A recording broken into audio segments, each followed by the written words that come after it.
All right, guys, back. You might be able to tell that I'm actually not on chess.com right now. I'm on Lee Chess.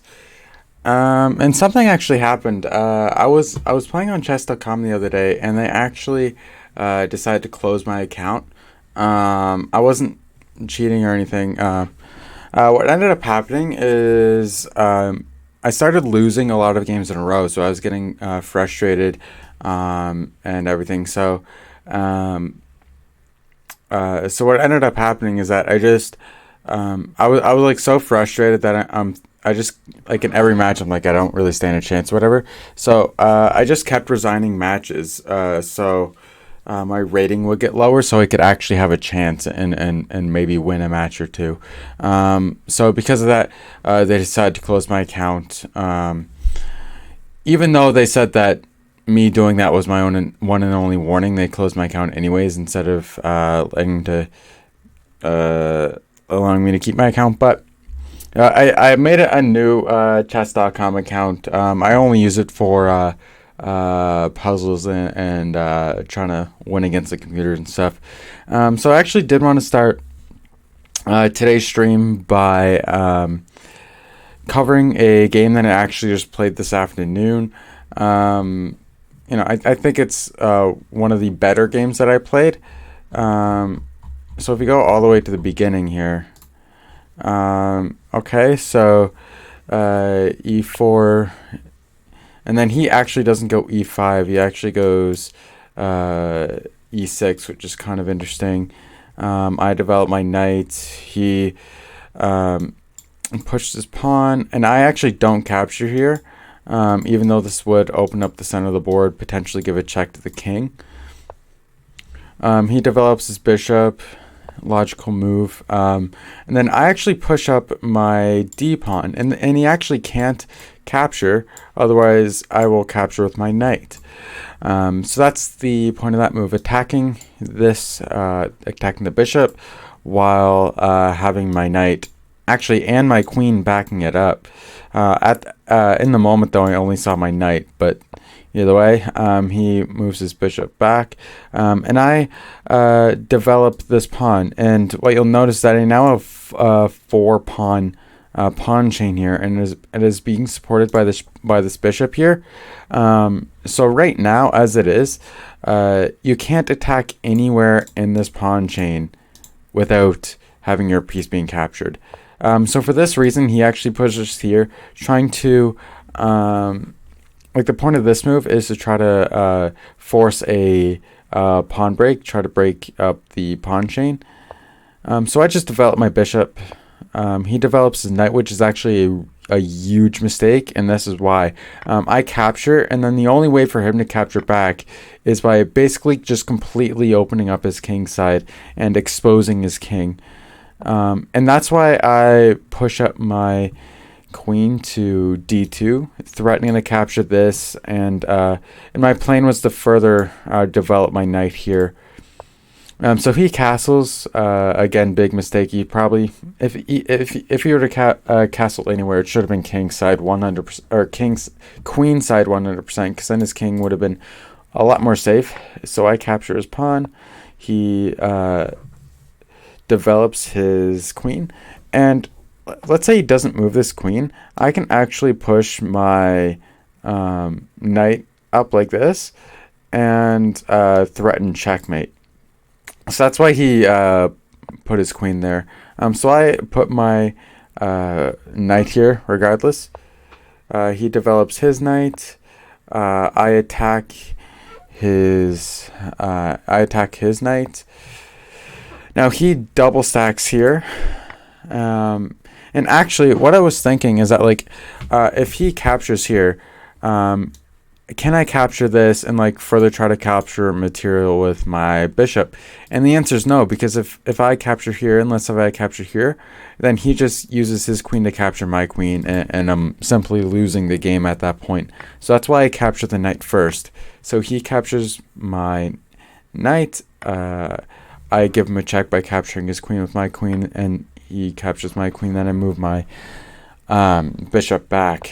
And then as we move through the game here, yeah, you'll see that I didn't want him to push his pawn up any further, because if he did, then the only way of me capturing would be like this, and I didn't want that to be the case. So moving through the game. So yeah, so this was pretty big for him. Pretty much counting my pawn chain with another pawn chain. So I have to move my bishop, and I'm attacking his rook. And again, him developing this pawn was really big. And not only does he block this diagonal, he also creates this nice V shape that's really hard to penetrate. So I have to move my bishop here. He develops his bishop. And now I actually tried to force a pawn break, because I feel like he's taking up just too much space on the queen side of the board. So he moves his piece, and then I force the pawn break. And this was actually a big mistake by him, because he just hung his rook there. So now I'm actually winning. I don't know if you can see this actually, but I'm winning by 6 points of material.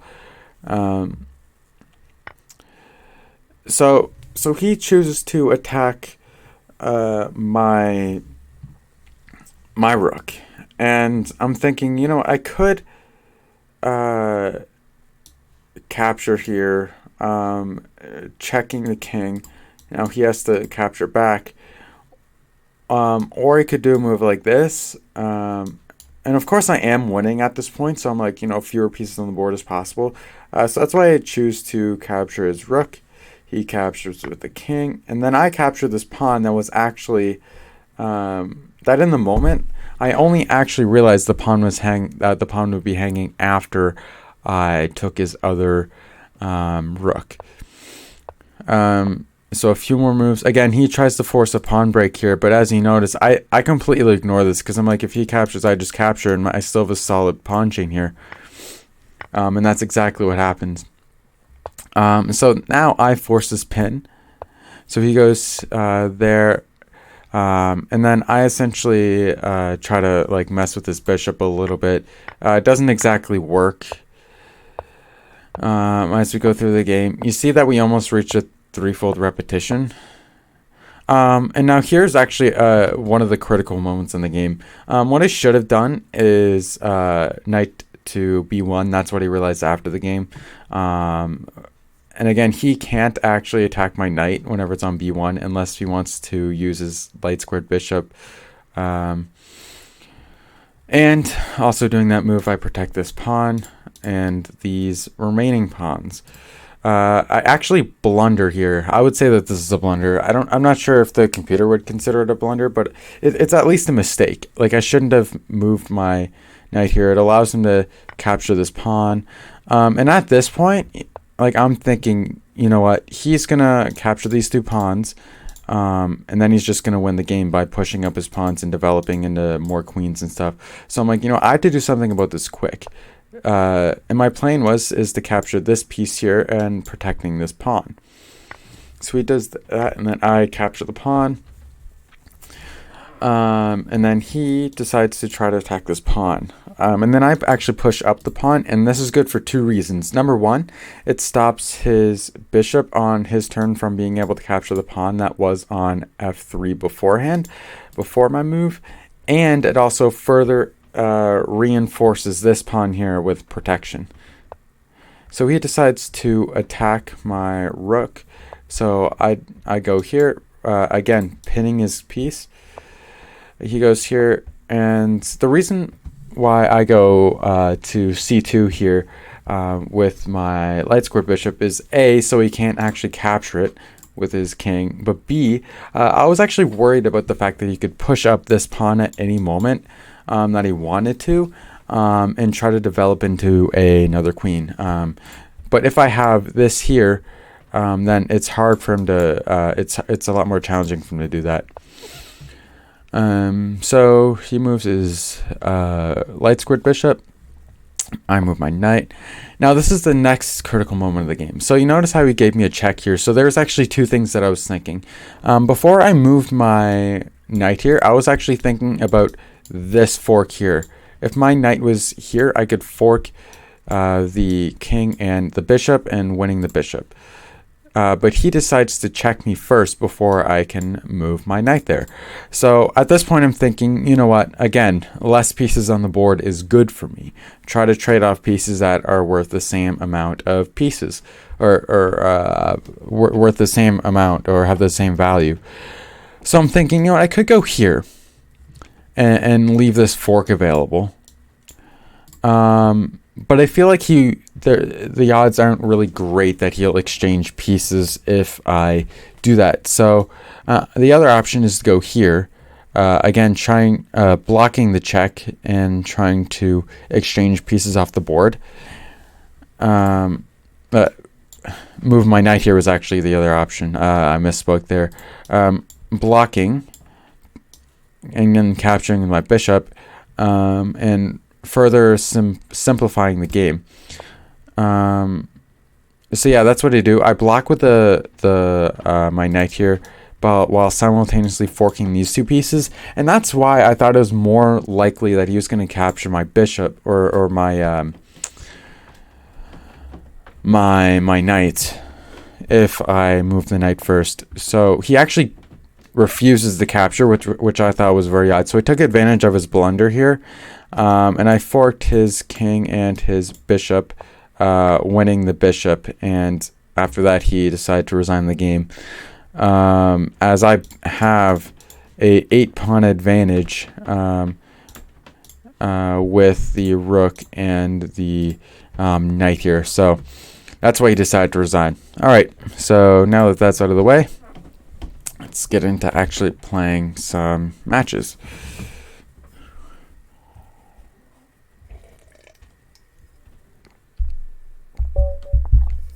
All right, I'm playing with the black pieces here. All right, let's see what happens. I don't like when... I need to figure out, like... I need to learn how to best counter d4 in the best move. Like, I don't know if I'm playing the best line here. I will attack his knight. I will do that.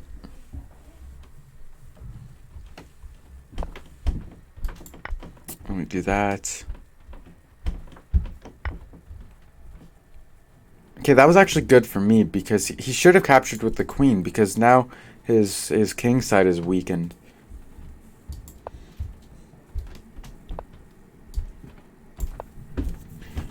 Castle maybe. I actually made a tweet the other day saying that Lichess is better than chess.com. Which was hilarious, but somewhat true.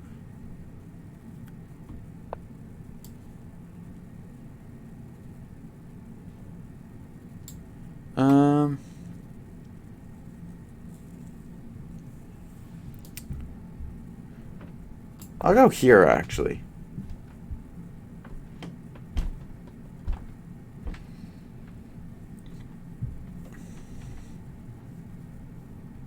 See what this guy's gonna do.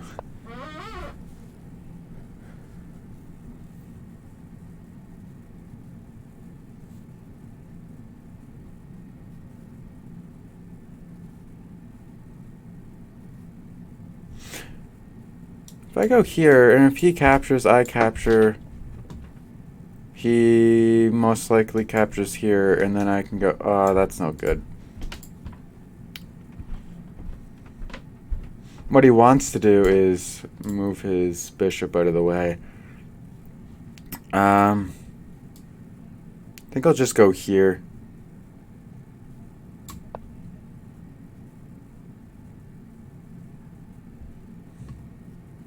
Might exchange pieces and go here maybe.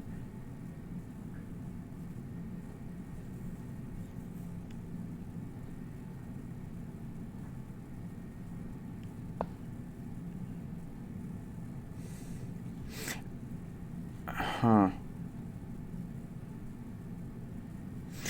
Okay, so if I go here, he can actually go here, protecting his bishop.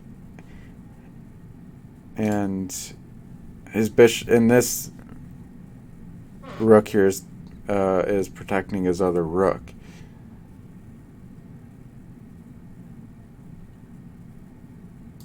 Wait, what if I go here, here? Try to get my queen here? Or oh, I don't know.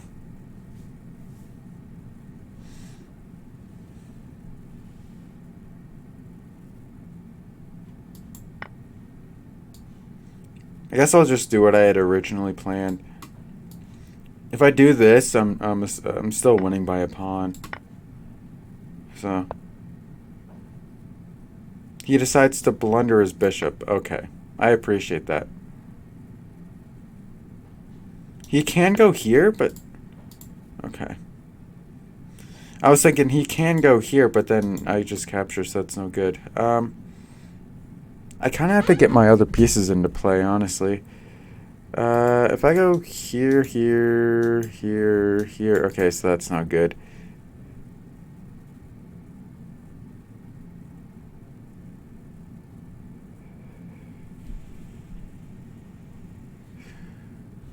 Kind of want to...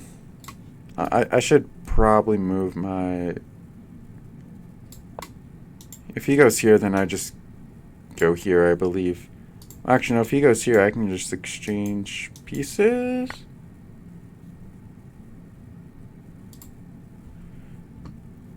Did he think that was checkmate? Because that's really not.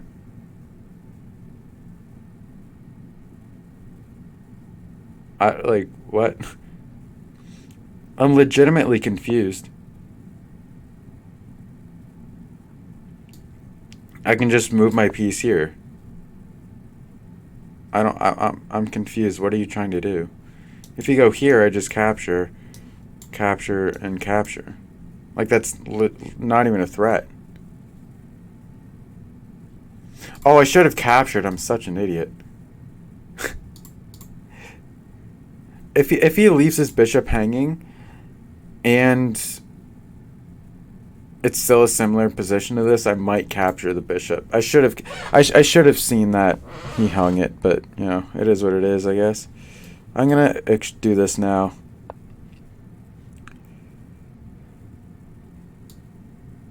Should I? So if I capture, he captures, and then I can...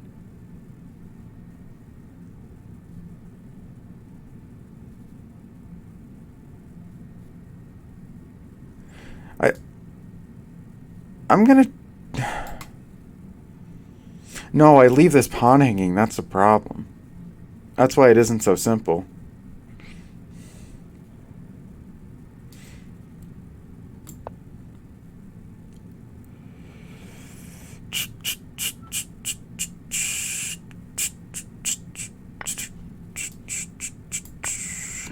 Let's just exchange all of our rooks, shall we?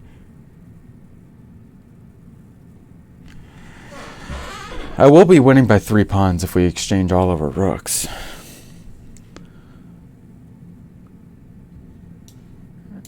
I'm thinking of capturing this bishop here.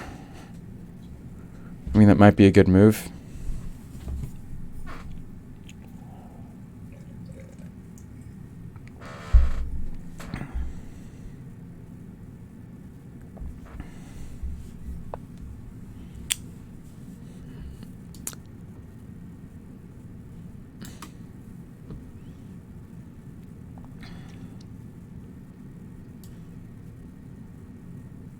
Actually, you know what? I'm doing it. I'm doing it.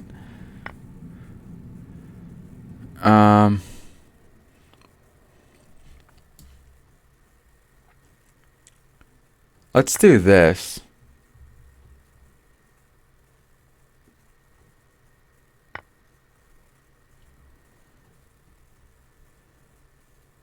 Just feel like there has to be a win somewhere.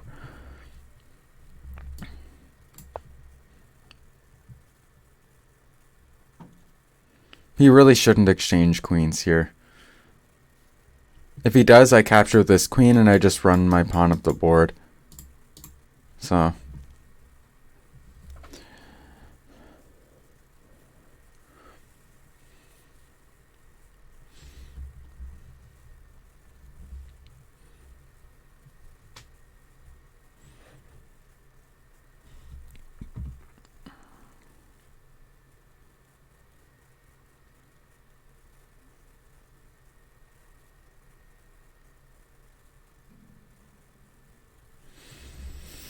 I mean, what would you even do if you were white? On the C file and F file, you have doubled pawns.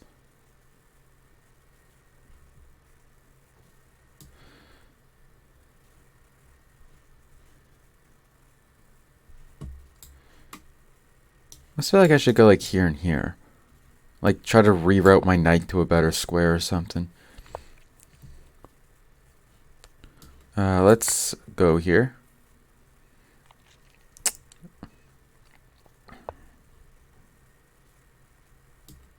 Let's go here.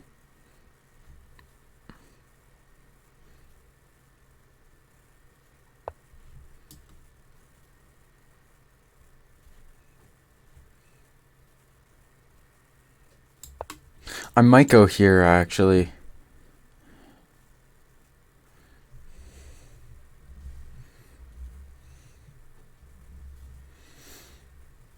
I mean, this pawn here is also weak.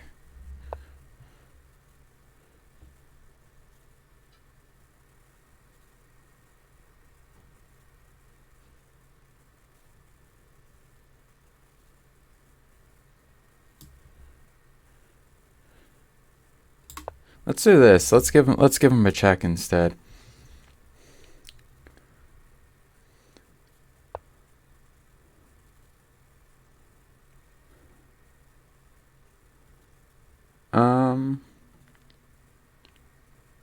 So if I capture... No, I don't think I should do that. I really don't think I should do that. I think I should... Oh, I definitely should capture with the knight.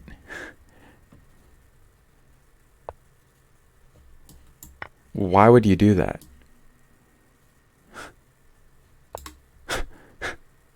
I just... Why?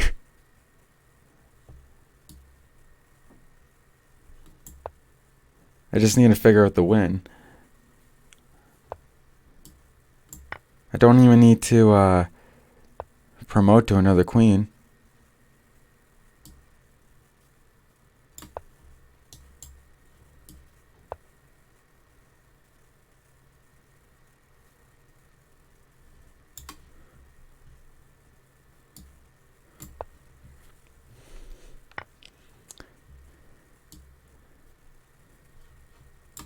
This isn't stalemate because he has other moves. There we go. I win.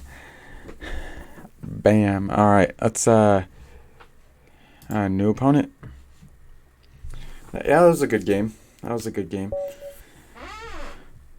All right. Let's keep going. Why would you request a take back on that? No. If I capture, he captures, then it's actually worse for me. If you capture, I just go here, and then you have to move back, and I just win the pawn back.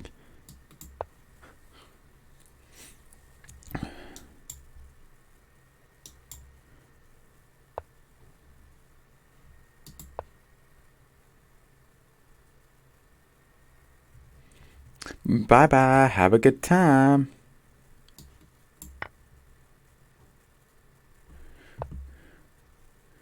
That was a mistake, right? Yeah, because I can go here.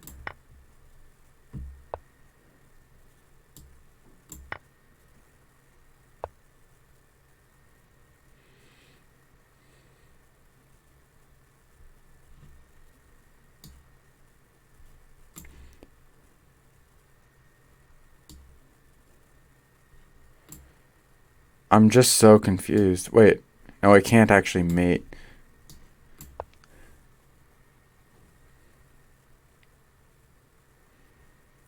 He just like hung his rook. Like I just don't understand.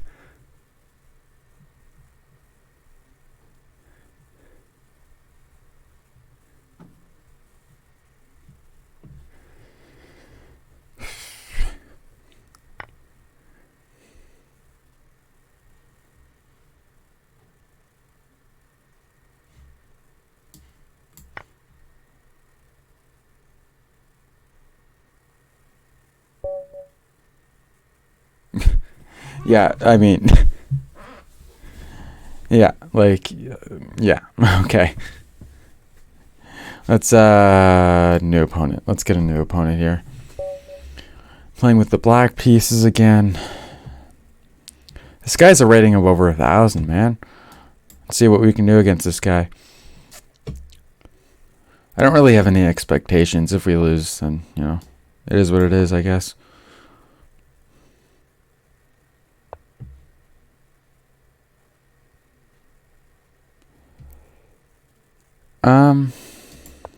Nope. I do see this line, by the way. But it is what it is. But then I can just, like, manually castle, I guess.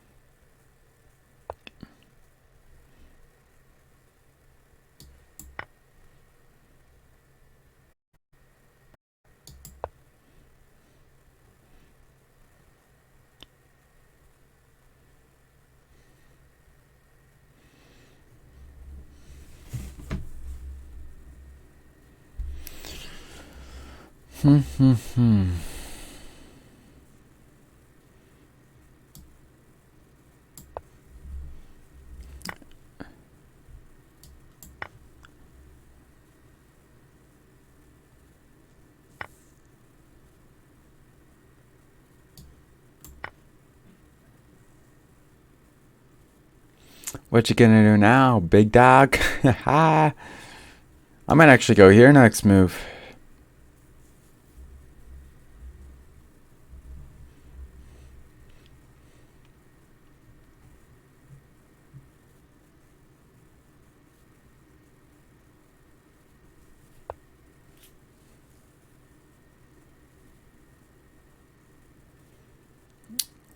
That doesn't threaten anything. You know what? No, you don't get to do that.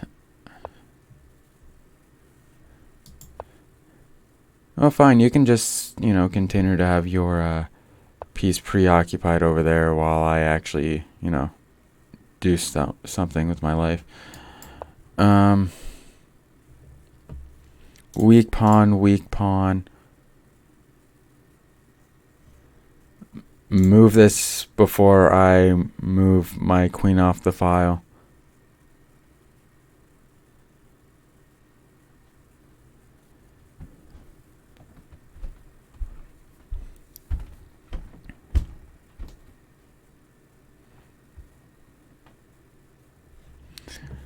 Or I can castle.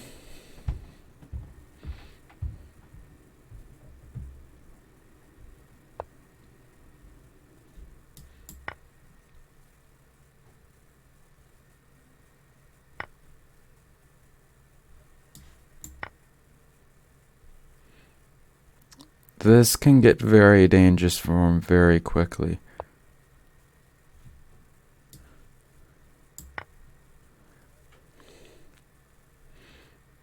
I can do this as a discovered check and capture his rook now.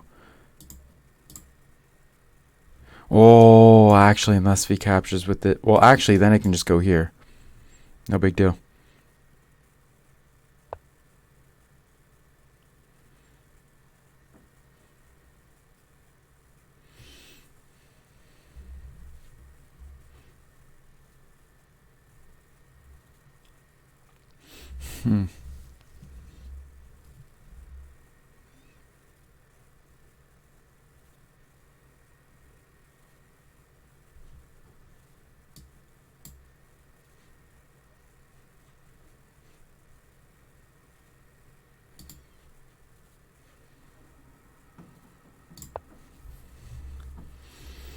Not feeling very comfortable in this position. I can tell you that.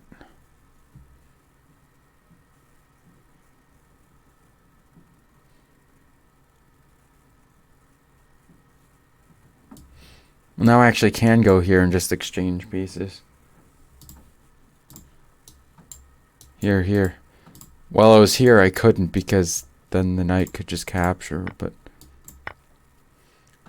if he doesn't move his knight, then I'm going to capture it.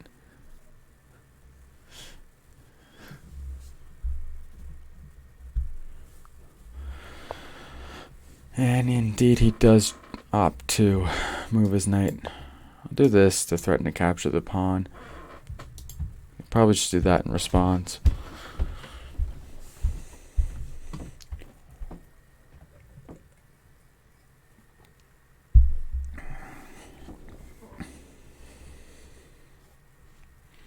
At least that's what I'm guessing. No, he opts to do that.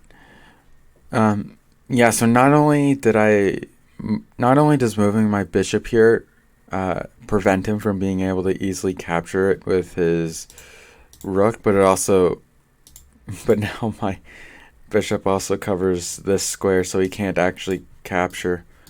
Unless he wants to blunder. Oh, thanks for blundering, I appreciate it. Speaking of blunders, if you go here, I capture. And then you have to go here, otherwise I can win on the next turn. Or here, or pushing up one of the pawns.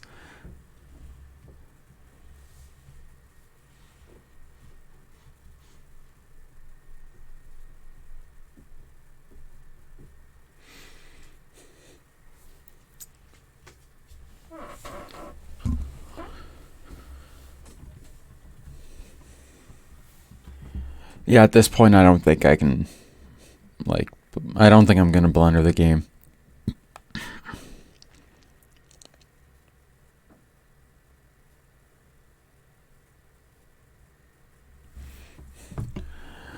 And if he goes here, then I can just capture, and then if he goes here, then I can just double stack, and then do this where it's like 100% a win. Like, there's just no way you can stop it. So, like, I almost want to say the game's over, but it's really not.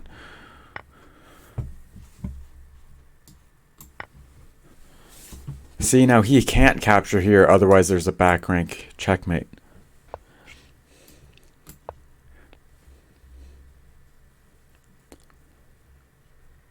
I'd say unless if he moves his... I'm doing it anyway because I'm going to be winning by a rook. And then there's just no way that I lose unless if I just make like a random blunder.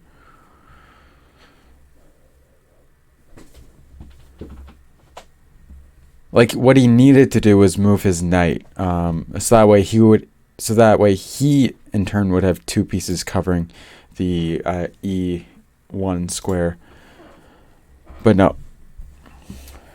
So now essentially the game's over. I just need to wait for him to resign.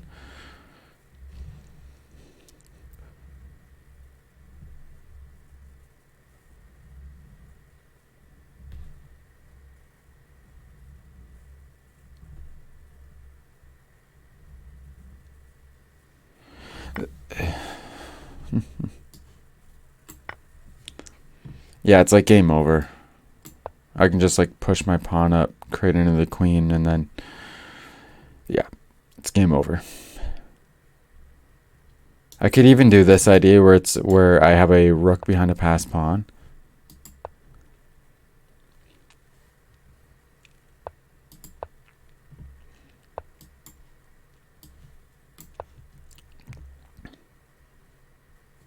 Actually, let's not move this rook, because if I don't move the rook, then his king can never get to any of these three squares.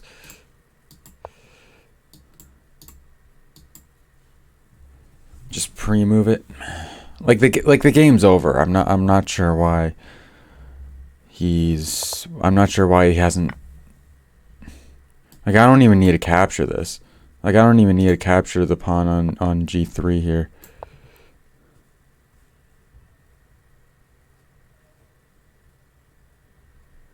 like wherever he goes, I can just go here and it's mate. Yeah, like you just wasted my time pretty much. Like the game, like he could have resigned the game 2 minutes ago. But yeah. All right, I think I want to cover this article now that I found on chess.com. Right, so if I go here.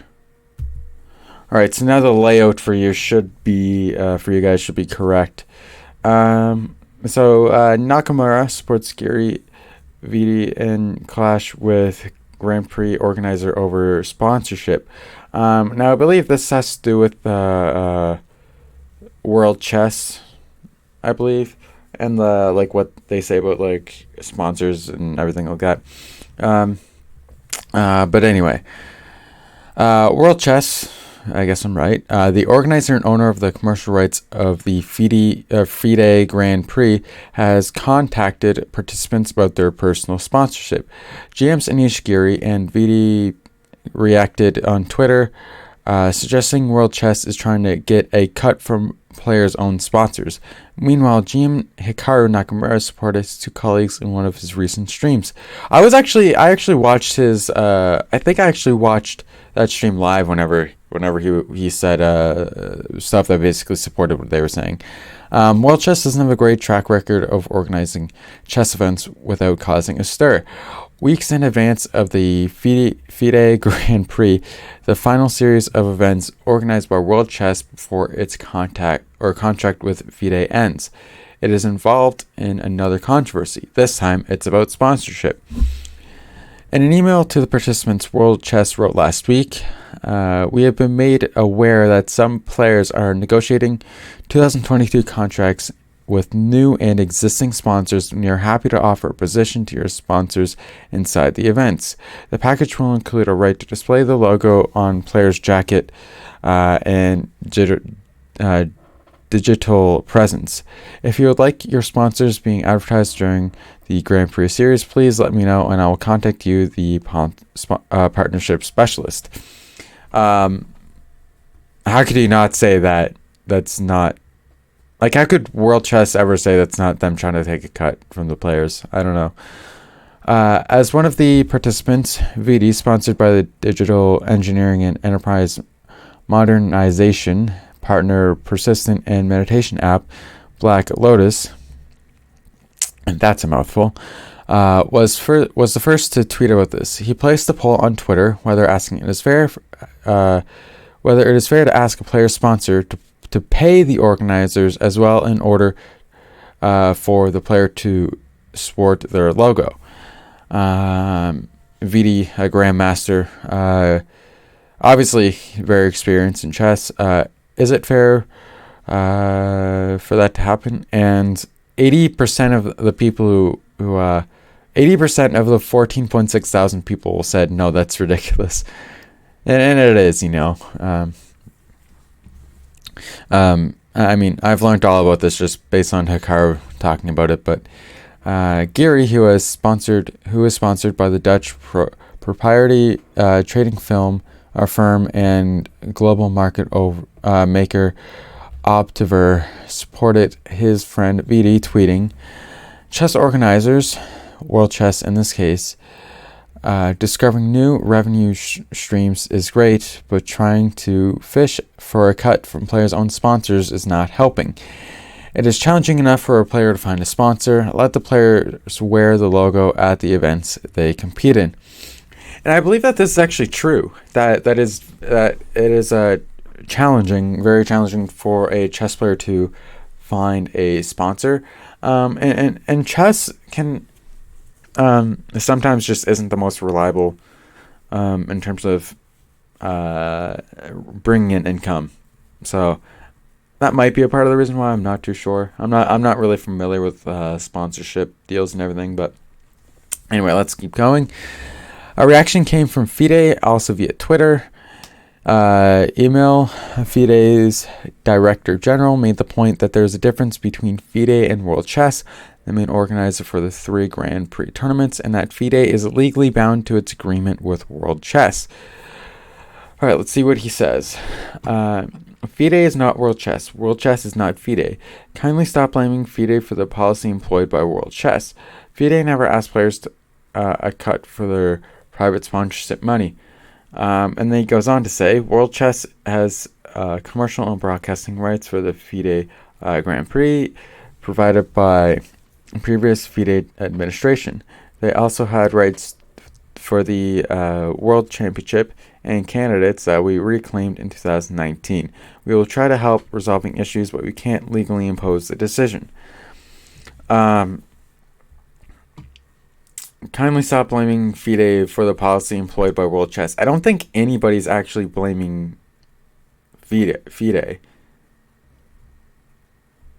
Actually, the only thing that I've heard is that like Hikaru thinks that like Fide should try to step in and be like, no, like this is actually the way that we should be doing things. But in terms of asking for a cut, I don't ever remember hearing anything about people blaming Fide for that. Only World Chess. Between 2013 and 2019, World Chess, formerly known as Aegon, owned the commercial rights to organize all events in the World Championship cycle.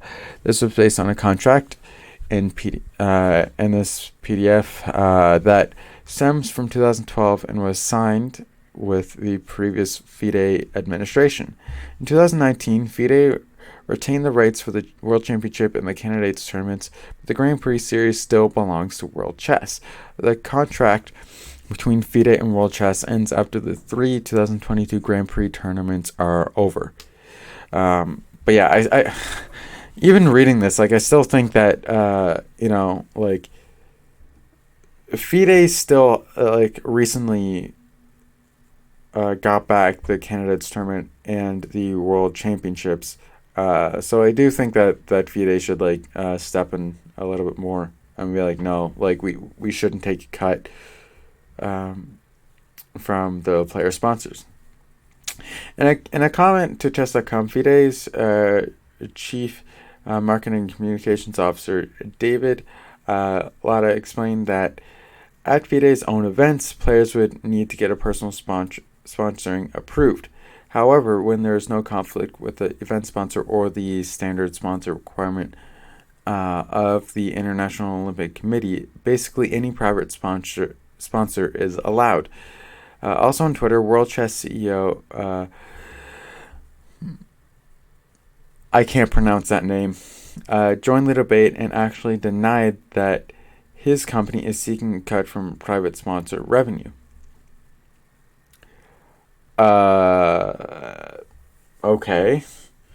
Anish, you've been part of the cycle event since I can remember. Rules have been the same. No private sponsors at Fide events. Same for Grand Prix. Of course, World Chess is not asking for a cut of players' sponsors' money. If they want to be at an event, they should make a deal with the organizer. Well, if they make a deal with the organizer, they're taking the cut. Are they not? I mean, I could be wrong, but... Alright. Nakamura, who is a Grand Prix participant thanks to being nominated by Fide, supported Giri and Vidi while countering that person's tweet that I saw up here in a stream on Sunday from his hotel in Warsaw. Oh yeah, I remember that. The American top GM is still in Poland after he had to quarantine following a positive COVID test at the World Rapid in chess at the end of 2021. He is actually home now, thank goodness, and he is feeling a lot better. But I do remember that. I definitely do remember that. Yeah, I can't remember what he was doing on that stream actually. But I do remember him talking about it, being like, hey, it's kind of ridiculous how World Chess is trying to, just take a cut from the player sponsors and everything. And the reason why I remember that is actually because during the stream a few times he did drop frames just because of the fact that the Wi-Fi there wasn't as good as the Wi-Fi he has at where he usually does his streams. Anyway, let's keep going. Nakamura noted the potential effect of requesting more from the players' private sponsors, Sponsors are getting jaded. The players potentially are struggling to get sponsors, and it's a big issue. It's quite a serious situation. That it is. The American Grandmaster revealed that he had sent a strongly worded email to World Chess where he CC'd several people, including Nishikori and Fide, supporting their standpoint and pointing out the fact that it's very hard for players to get sponsors. That actually, yeah, that's the thing, you know. Like, I mean, Hikaru knows a lot more about this than I do. He's played chess professionally for many years, and yeah, like if he says that it's very difficult for chess players to get sponsors, then I choose to believe him. I mean, he is a very honest person in general. As you can see, the regulations simply request that the players get approval. As you can also see, the approval can be from Fide or Fide's commercial agency. I assume a letter from Fide President Arkady, is that how I pronounce that? Would suffice, Nakamura wrote in his email. I can't remember if Hikaru actually did read some of what he put in his email, I believe. In his stream, he added, I hope that Fide is going to put their foot down. Like, they need to really do that as soon as possible. And okay, so this is a counter react to the controversy in the stream. I will watch that after I'm done reading this article. Nakamura is clear on what he thinks about this person denying that World Chess is asking for a cut of sponsor money. What part of does that sound like they're literally asking for a cut? Or what part of that does not sound like they're literally asking for a cut? They're clearly asking for a cut. How does making a deal mean anything other than asking for money? Yeah, that's what I was thinking earlier whenever I was reading this. Like how, like up here, he said, of course, World Chess is not asking for a cut of sponsors' money. If they want to be in an event, they should make a deal with the organizer.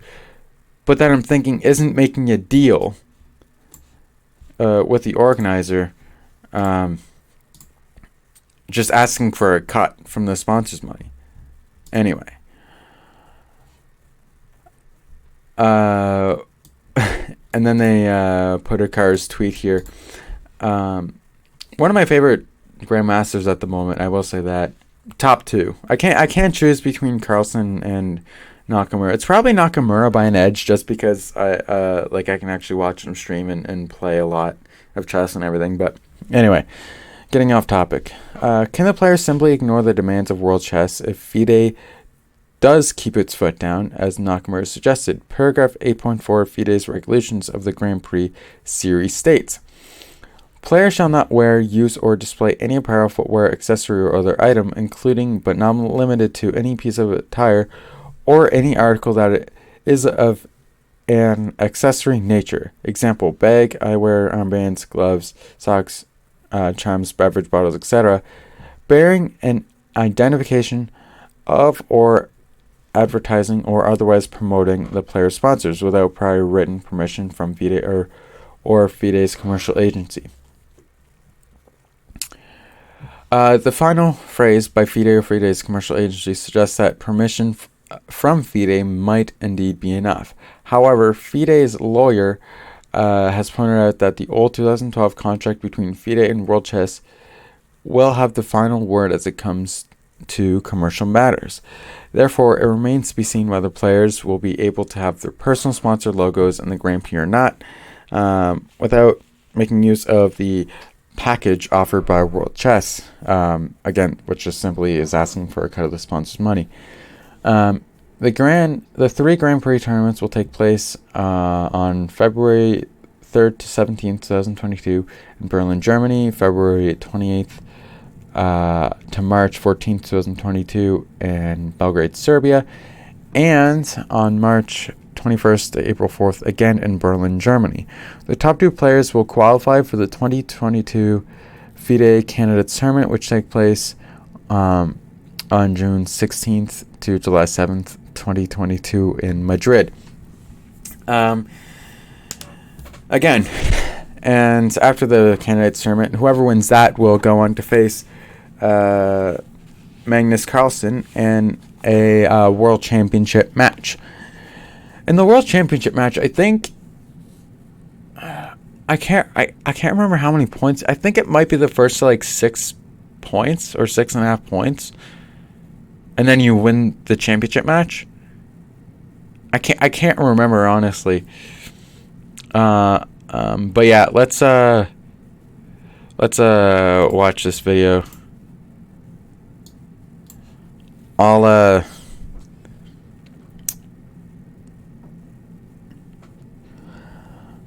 I have to change the scene. That was the thing. Okay. Yeah, so this is what his room looked like down here, and you know, in Warsaw. Yeah, and I think I remember this too. I remember this. He was playing the Puzzle Rush battle, I think, like that little tournament that they had. All right. All right, you guys, we're gonna move on. We have an article to cover as well, so I'm gonna stop the music and we're gonna move right along. What is this article? Let me change the scene. I actually don't think I have a scene for this, but whatever. All right, we're gonna cover an article. So give me 1 second. Let me adjust the scene just a little bit so it makes sense. There we go. All right, I will pull this up. Okay. There we go. All right. So we are going to cover an article very briefly, you guys. It's an article from Chess24, and here we go. Gary Fide question World Chess. Chess24 does kind of have a bad rep sometimes for getting facts wrong, but. Fide Grand Prix sponsorship demands. Fide Grand Prix organizer World Chess is asking the players to get in touch for a quote-unquote package if they want their personal sponsor logos to be shown during the events. The demand has provoked reactions from top players Anish Giri and Vida Gujarati, but World Chess CEO Ilya Marinzin denies they are actually asking for a cut. Okay, so here we go. All right. Picture of Anish, obviously, and the article keeps going. All right, the FIDE Grand Prix, a series of 3 tournaments in Berlin and Belgrade starting February 3rd, is the final chance for players to secure the 2 remaining spots in the 2022 Candidates Tournament, the qualifier for the 2023 World Championship match. The series will feature 24 players, with each player competing in 2 of the events. The events are organized by World Chess, formerly known as Aegon. The company that organized the World Championship matches from 2014 to 2018 and lost several lawsuits against chess servers over the rights to broadcast the move live. All right, that's a little bit of an unnecessary jab. I will say that. That's a little bit unnecessary. Yeah. I agree, but that's a little bit unnecessary. But let's keep it's like the point of the article is just kind of get to the point and explain things. You don't need to like have unnecessary jabs at whatever, you know. So okay. In the email to the players, World Chess writes, "We have been made aware that some players are negotiating 2022 contracts with new and existing sponsors, and we are happy to offer a position to your sponsors inside the event. The package will include a right to display the logo on player's jacket and digital presence. If you would like your sponsors being advertised during the Grand Prix series, please let me know and I will connect you to a partnership specialist." All right. So this is all fairly standard. I even said this on the stream last night. This is not exactly rocket science. The following paragraph is included in the current regulations and was also present during the 2019 FIDE Grand Prix. Players shall not wear, use, or display any apparel, footwear, accessory, or other items bearing an identification of or advertising or otherwise promoting the player's sponsors without prior written permission by FIDE or FIDE's commercial agency. While the above clause in the regulation is not new, FIDE have previously allowed personal sponsors to be displayed, provided they are not in conflict with FIDE and IOC's values and policies. Right. During the candidates, players were granted permission to wear logos in exchange for giving a few hours of their time, but it was not strictly enforced. FIDE also stresses that they have never actually asked for a cut from the players' personal sponsors. All right, so all of this so far is pretty standard. I just want to be very, very clear on this.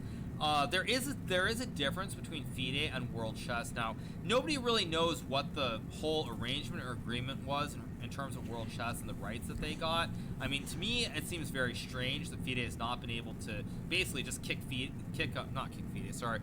has been unable to kick World Chess Aegon out. Somehow Aegon still has this part of the cycle, which to me makes no sense. I don't understand it at all. It's FIDE is like the big, like, whenever you think of like the biggest chess organizations in the world, like your mind like automatically goes to FIDE.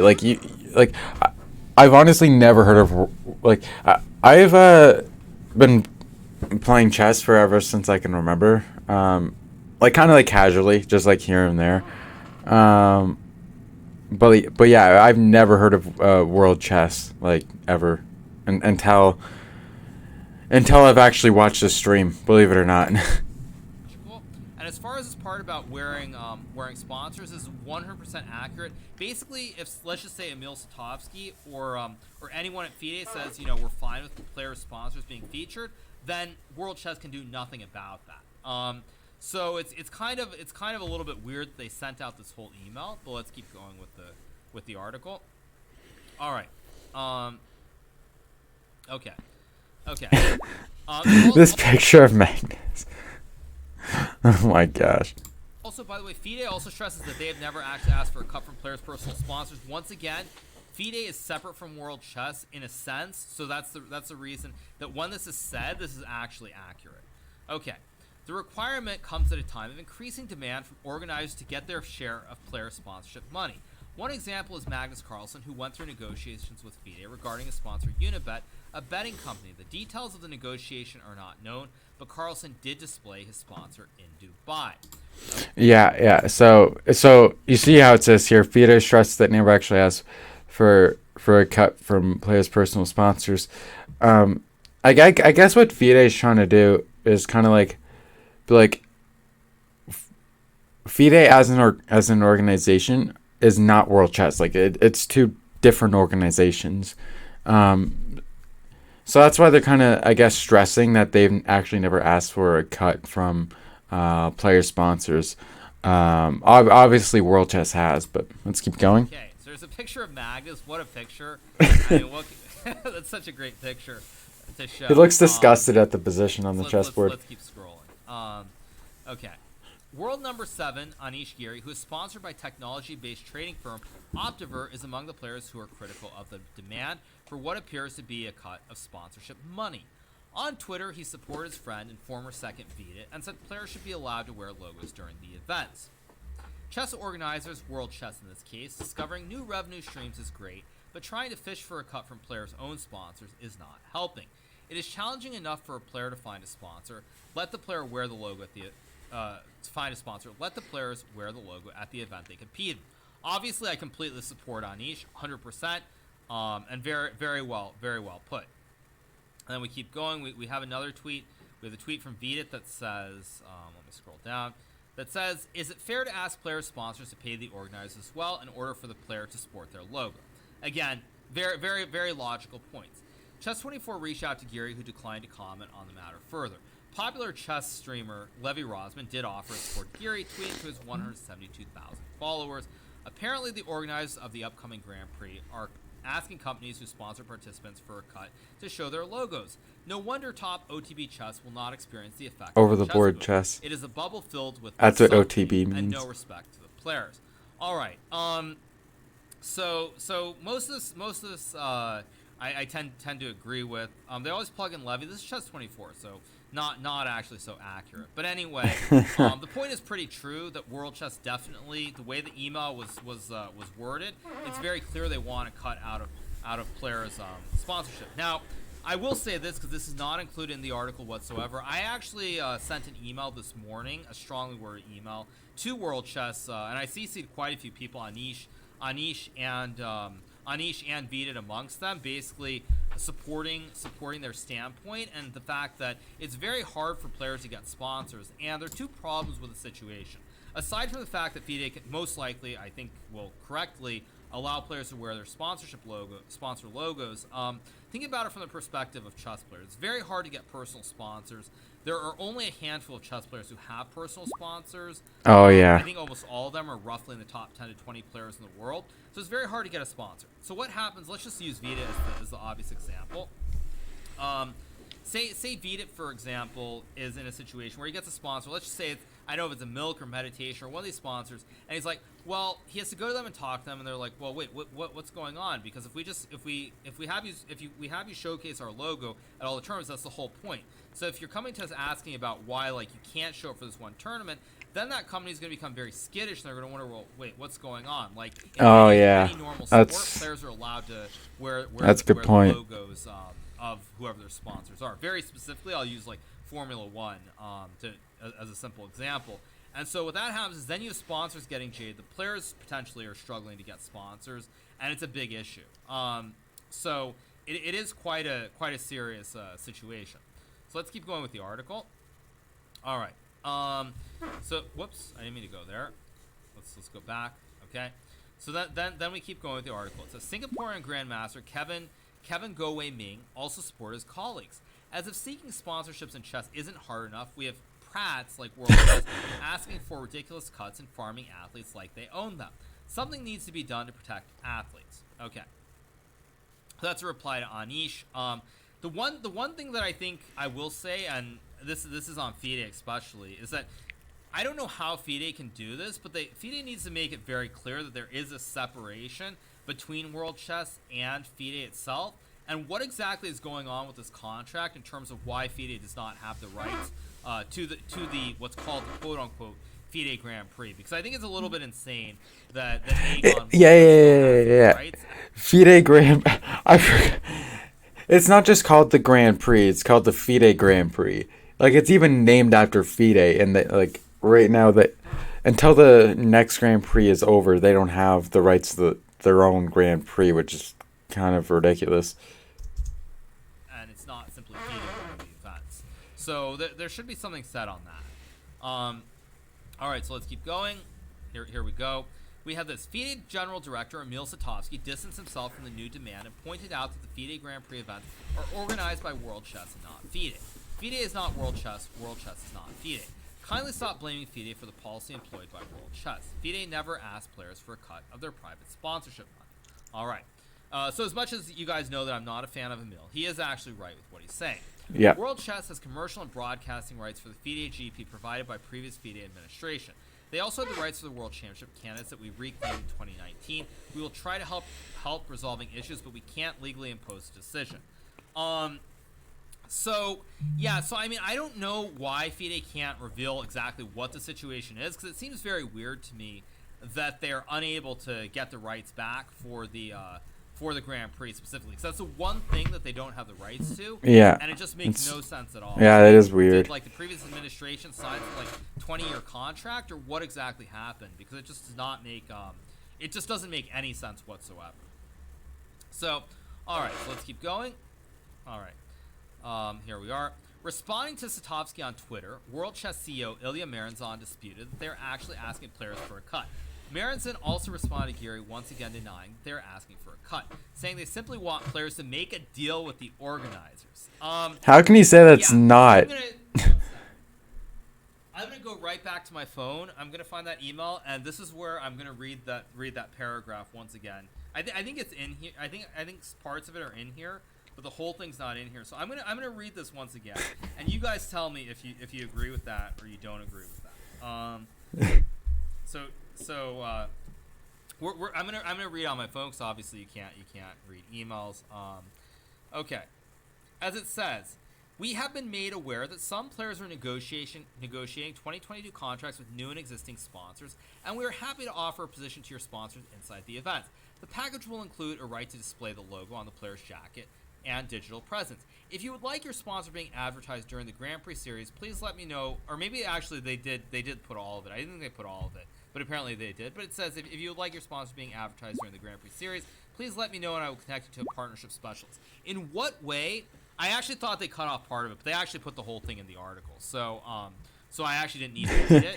I thought there was like one line or two lines that were missing, but I'm mistaken. At any rate, what part of that does it not sound like they're literally asking for a cut? I mean, they're clearly asking for a cut. It's not a, and also, how does make a deal mean anything other than asking for money? Yeah, It's like make a exactly. deal. I mean, Fide, for example, has been much more, I think, like lenient. They've been they like, there are other things, like maybe they want you to promote like something regarding women's chess because this is the year of the women's chess, or things of that nature. But like when World Chess and Aegon, which is nothing except the Fide Grand Prix cycle, is trying to make a deal, there's nothing there except asking basically for a cut. Yeah. So, yeah, it's just insane. I hope that Fide is going to put their foot down. I really do hope that Fide puts their foot down. So, okay, all right. So there's the Anish tweet. Everything's here. Oh, and then we have this reply from Marinson, which says, Anish, you've been a part of cycle events since I can remember. Rules have been the same. No private sponsors at Fide events. Same for the GPCT and match. Of course, World Chess is not asking for a cut of sponsorship dollars. If they want to be at the event, they should make a deal with the organizers. I'm just gonna say that as I said earlier, and actually I'm gonna read a part of my email that I actually replied with now. So give me 1 second. So I'm just gonna reiterate one part that I said, which is All right. What did he say? okay. Well, let me read this. Okay. One second. Let me pull up one little part. 1 second. It must be truly lengthy if it's taking him this much time to find what he wants to read. Second.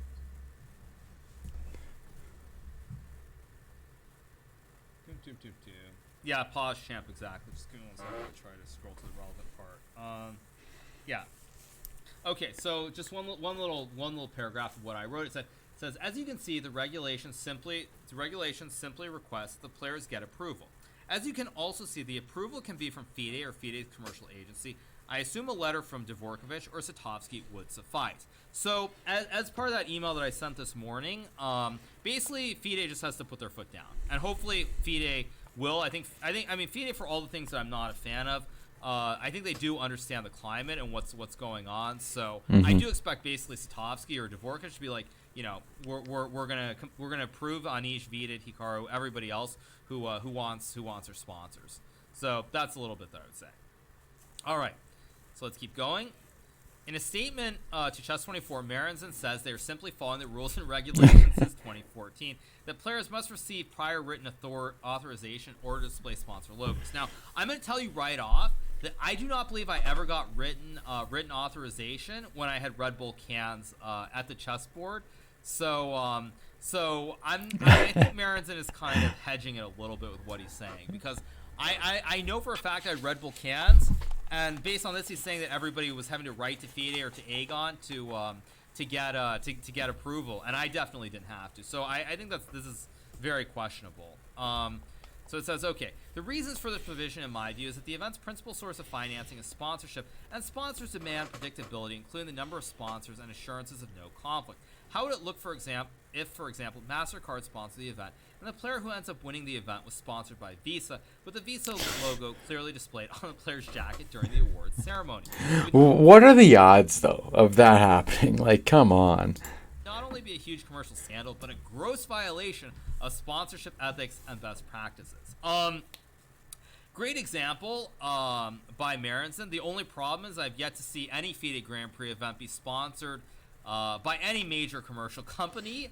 I think when I look back, there were things like, there was one of Grand Prix that was had Renova Group as a sponsor in the past, but I can't think of like a major Fortune 500 company being a title sponsor on any chess event in the last like 20 years. The World Championship has had some big sponsors, but like if you look at the Grand Prix, they haven't had those sponsors. So once Marinson gets those sponsors, then maybe this is something a valid point, but it 100% is not a valid point at the moment. Okay. Right. Anyway, Marinson adds, there are ways to agree with the organizers of World Chess in this case by case, specifically in exchange for services to the audience such as masterclass or other arrangements. Also, in some cases, player sponsors can be offered additional sponsorship packages by the event organizer in case they want bigger exposure, and that would include the right to display the logo during the event. All arrangements should be formal and confirmed by both parties, and top players will be informed of such arrangements beforehand. This is just insane. I mean, this is insane because, as I said before, now I think most of the players are aware of the contract because whether I've said it, the email I sent, or this article, Fide just has to approve it. World Chess can't do anything about it as long as Fide says it's fine. So okay. In a comment to Chess24, Fide Chief Marketing Communications Officer David Yotta said, "This debate is healthy. It only shows there are more commercial interests about chess, and the interest in the game is growing. Other sports have experienced the same frictions in the past, like Formula One, snooker, and football. Both sides, players and tournament organizers, will need to meet halfway in most cases." One problem that I would say with this bit that David Yotta adds here is when you look at Formula One, snooker, and football, there's a slight difference. All of these sports are multi-billion-dollar industries. Chess is not a multi-billion-dollar industry. The FIDE budget, Exactly right, approved, is $13 million for all of 2022. So when you think about, this is just FIDE using FIDE because they are the governing body. They have a budget of $13 million. World Chess, who knows what their budget is, but the sponsors that World Chess gets for these events is not major. It's not in the $1 million. It's not in the millions of dollars. Maybe snooker's not billions of dollars, but snooker for sure. The top prizes are pretty hefty, aren't they? Yeah, snooker for sure. I mean the like if you look at like obviously the World Championships are pretty big. The Shanghai Championships, British Championships, like there's all these like really big tournaments that snooker has. I mean, I only know that because I've watched like different clips on YouTube about like different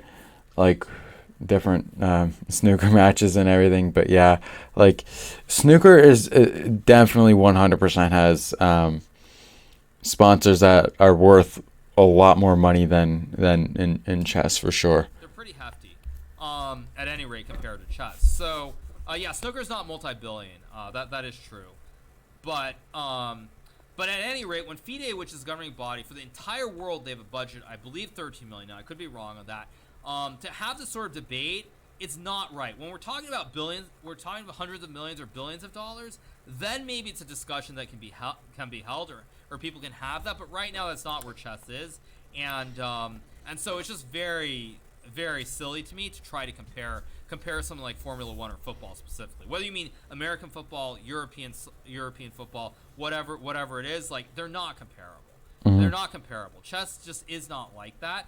And I would say in terms of chess, the closest comparison is something like poker. And when I think about poker, not all players, but a lot of players have many different sponsors, and they will gladly display them on their shirt or whatever it is, even though ESPN, I think, technically has the rights to air the event. So again, once chess gets to the point where it's a much bigger prize pool and there's much more interest in the game, sure, then we can have these conversations. But right now, it's just it's really silly, especially because most of these sponsors, like let's just say Fide, Anish, or even myself, we're not talking about sponsorships into the millions of dollars, like say a Lewis Hamilton or Serena Williams, Sharapova, whatever it might be. It's just not comparable. So yeah, it's just I think that Fide will hopefully just put their foot down. They'll say, yeah, players can show whatever sponsors they want. And that's that. So again, I think the ball is kind of in Fide's court, but I do think Fide also needs to. I mean, I guess Emil's trying to make it very clear that World Chess is not a part of it. But I would hope that if they can release some part of this contract that they're locked into with World Chess Aegon, because it really doesn't make sense how. Yeah, I agree. There's still this outside group that already tried to do stuff with chess and failed miserably over the last 10 years probably is being involved. So. That's just a little bit that I will say. Obviously, there'll probably be some updates to the story, and we'll go from there. But it's what it is. So that's how it goes. Yeah. So yeah, Hikaru did a really good job of explaining it compared to me. But yeah, let's go back to playing some chess. Okay, now it should be right for you guys. All right, let's go back.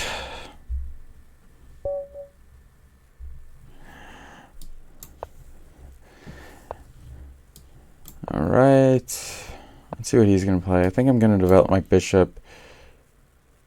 If he takes, then I just go here, and I pretty much guaranteed to win this pawn back. So it's like no big deal.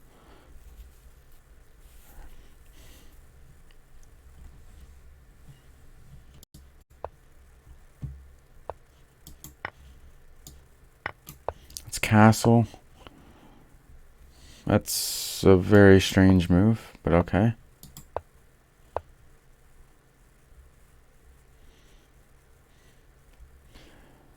I'm confused as to what he's trying to do. Like I'm honestly very confused.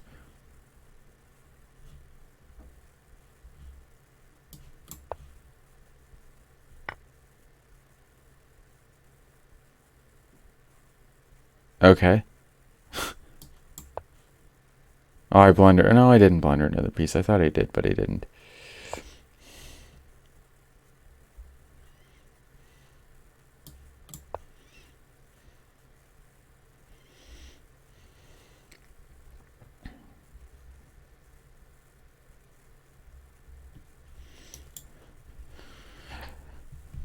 I blundered a pawn, so I'm still very much in this game.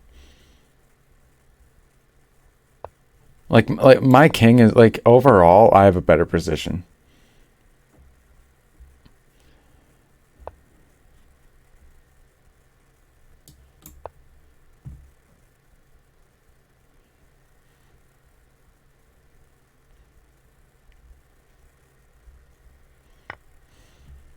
Thanks for blundering. I appreciate it.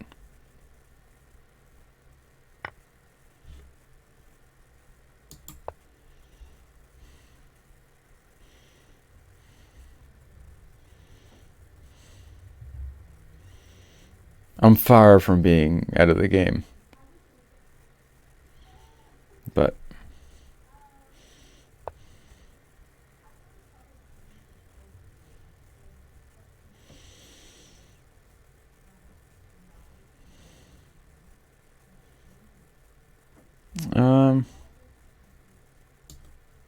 this pawn was weak until he moved his knight there.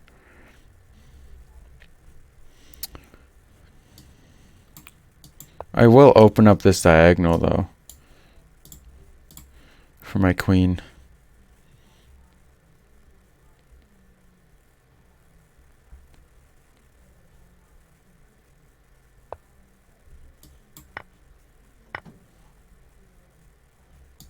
Oh, now I can capture this. Thank you. Now he's only winning by one pawn.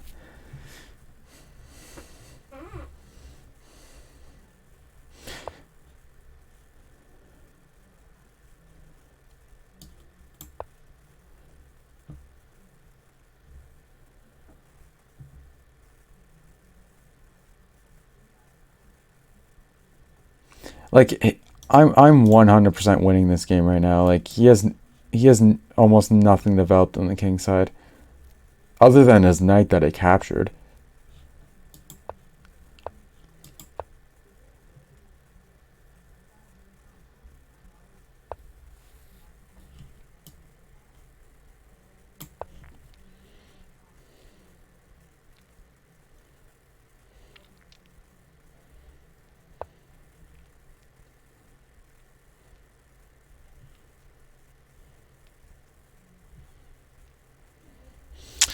How should I do this? Actually, I think I should go here, exchange rooks, move my piece here, and then I can bring my other rook into play. Maybe.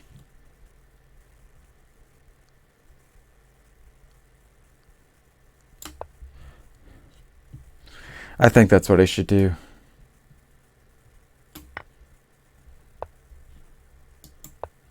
And push up the pawn.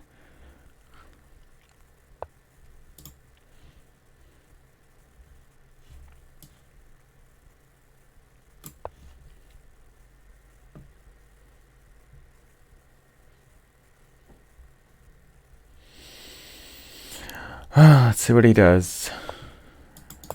I'll do this, and then he's obviously going to capture.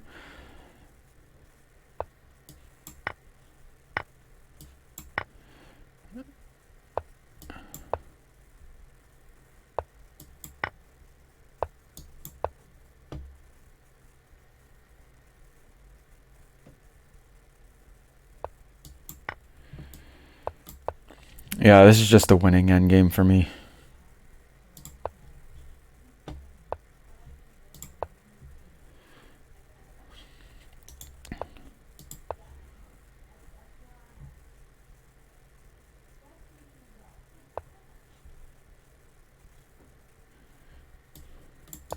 I want to go over here, actually.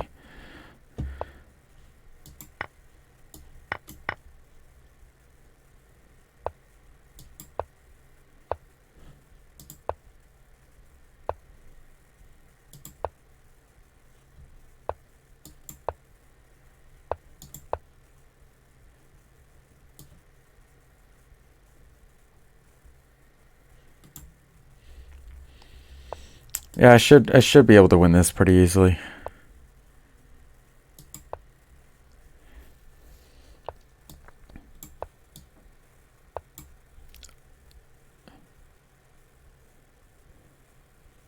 You know, I'll let him capture that, and then I can just capture this pawn.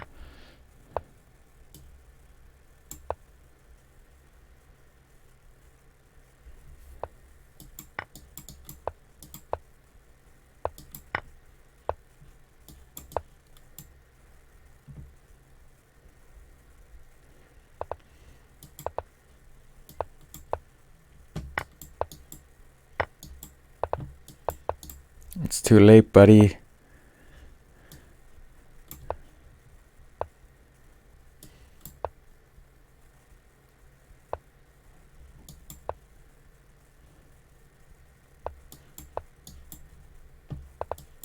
I win. Let's go. All right. Let's go new opponent.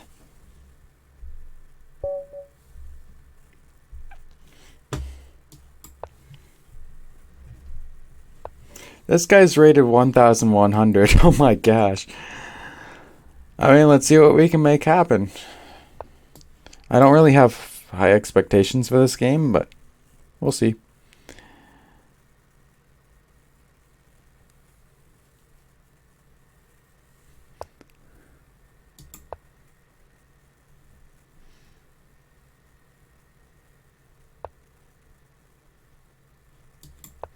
It's probably just going to castle, probably.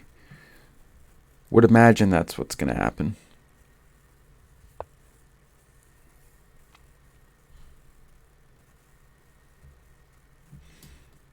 And then he's going to go here, I'm going to go here, and then that's exactly what's going to happen.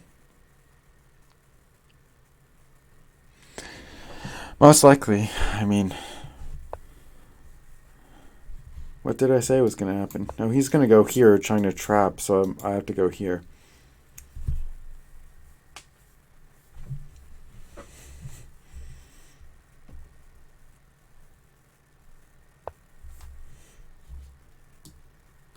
Literally, what did I say was going to happen? I can't believe I just got 2 predictions in a row.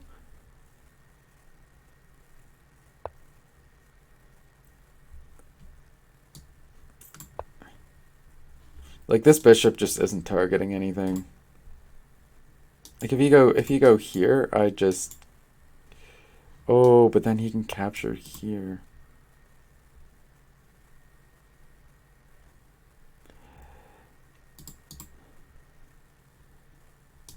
I almost want to put my knight here. I don't want to risk getting my knight trapped.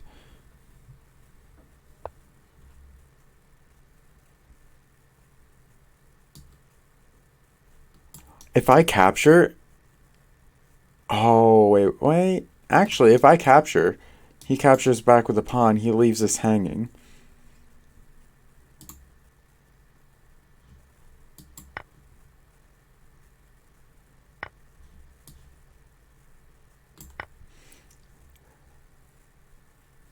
I stuttered or whatever for a second just to like double check. Like, yes, it is hanging, right? I'll do this.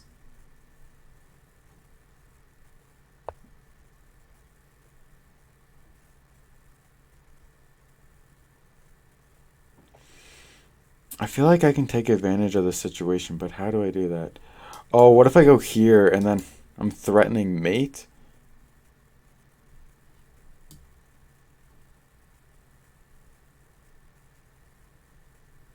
I'm going to do that. He's probably just going to go back here. If he does, I'm probably going to capture the pawn.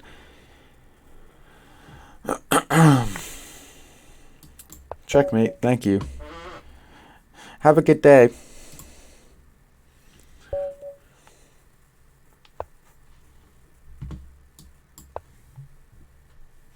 Alright, next game. Develop the... He hasn't moved any of his knights yet, which is... Okay, there we go. It's like really surprising to me that he hasn't...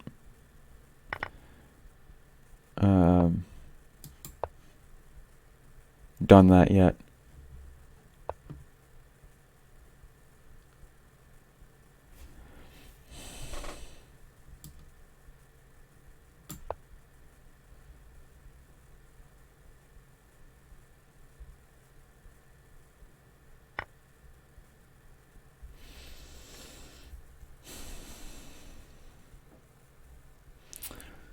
What piece do I capture with is the question.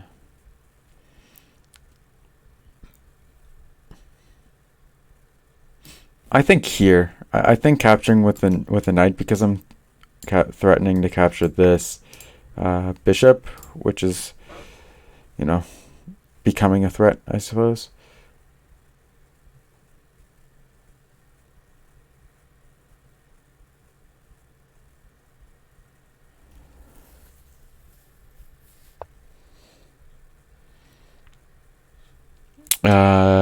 Take back? No.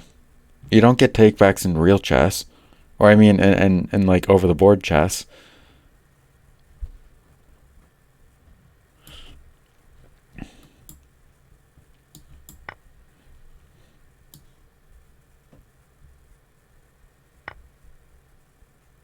Oh, see, now I can't go here, otherwise I'm blundering a piece.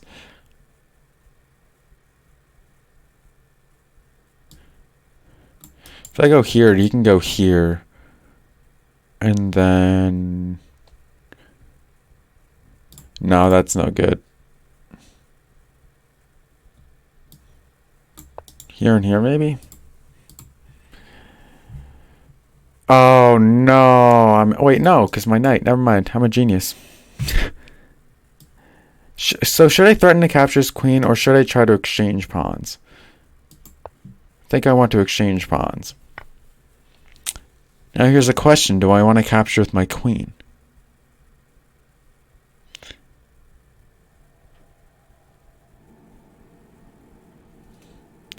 So if this, and this, and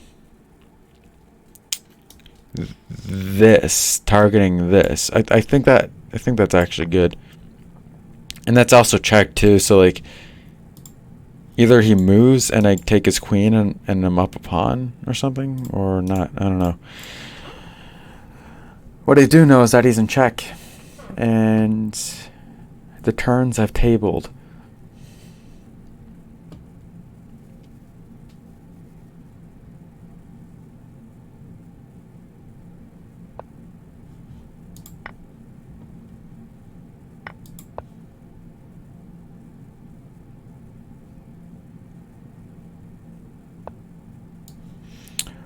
I think I should do this, because this essentially just completely makes his pawn structure just collapse.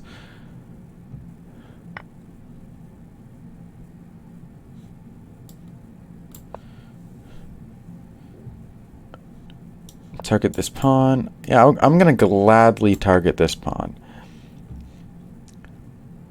So if you don't move this piece or protect it, I will capture it.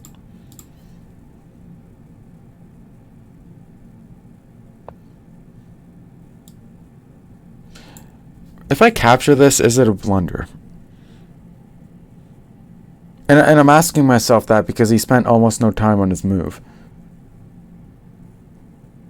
I don't believe so. I don't believe it's a blunder.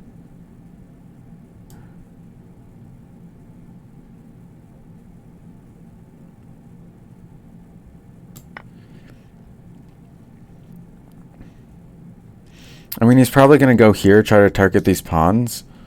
I mean, but then I can just...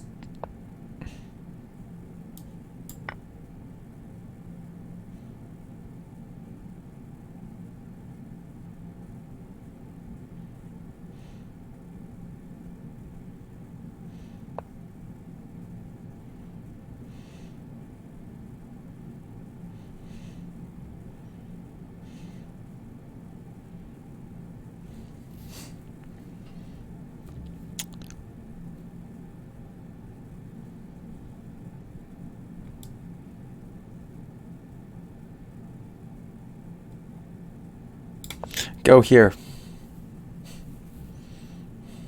Here, exchange rooks, and I'm simply winning by 5 pawns, I guess. So that was terrible for him. He should have never have exchanged pieces. And obviously if he goes here, then I just go here. So no. If he goes here, then I capture with the knight. Yeah. I mean, okay. I'm just gonna capture and try to have the rook behind the passed pawn and have these pawns support it.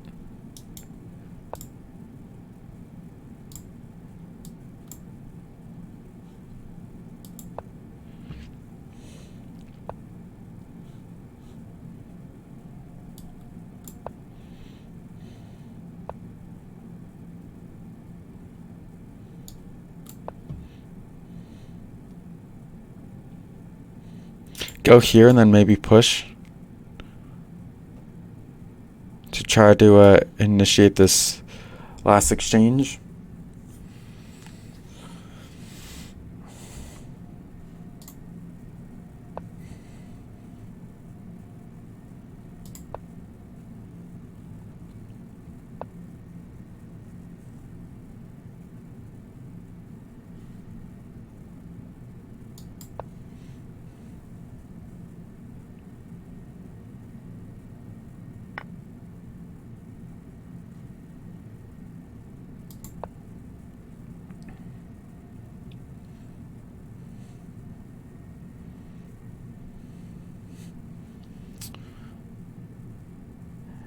This is a completely winning position. It's just a matter of how I'm going to win.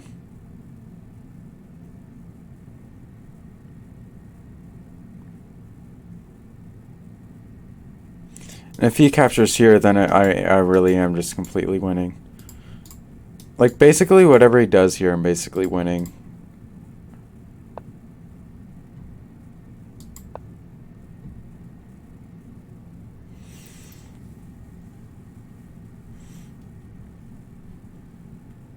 If he goes here, I think I should go here.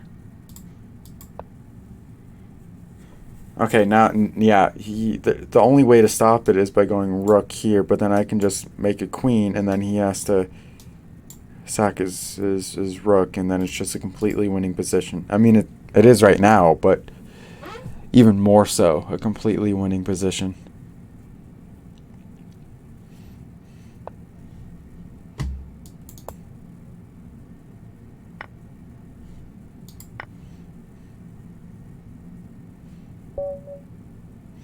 There we go. I'm victorious. So I think I'll play... Why do I keep hitting my mic? I think I'll play one more game, and then I'll go over to chess.com and do some puzzles. Okay, so this should be a challenging match. Look how close the ratings are. I'll actually go queen here.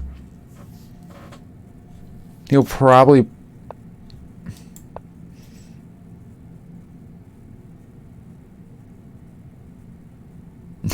Am I going to be able to win his rook right off the bat?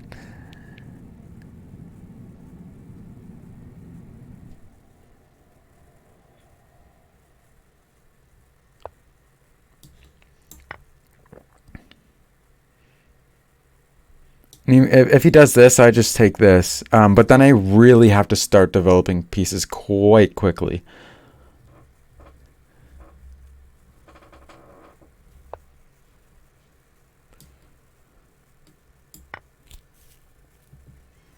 Yeah, if he goes here, I need to go here, because that's the only escape route, and then hopefully maybe here, move my queen.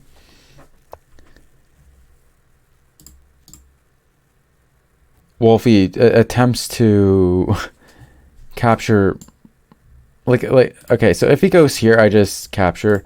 If he goes here, then I go here. So it's like, I'm gonna do this. Damage is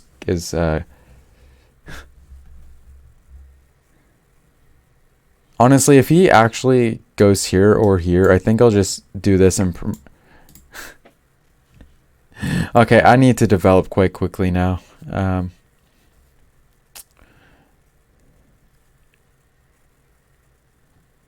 Actually, okay. Actually, what he should have done is put his rook here, because then my queen actually would have been trapped. Because then there literally would have been nothing I could do to save my queen. But you know, winning by 7 pawns within the first 8 moves, I'm not complaining. I think I'll move it here.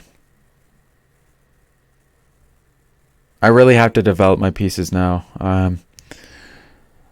I've done my damage offensively.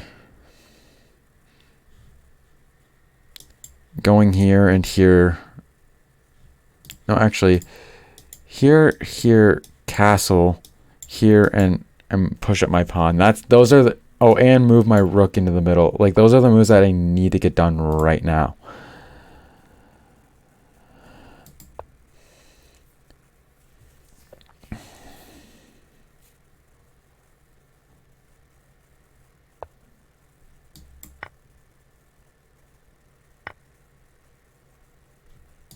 It's fine. I can just block with a bishop. I don't even know if he saw that move or not.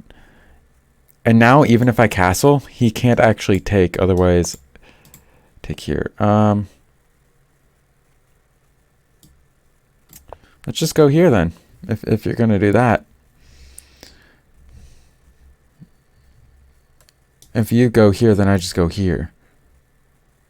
Again, continuing to protect this bishop. And by the way, I didn't go here because then he could actually... Oh, actually, I didn't realize how bad it was. If I had gone here, he could have captured here, sacked his rook. After I capture here, he could have captured my queen. So it's actually really, really, really good that I moved my queen here instead of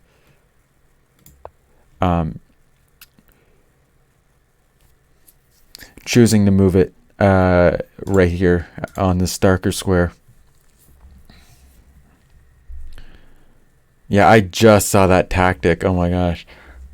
I'm so happy I didn't do that now. Otherwise, that would have been a big blunder.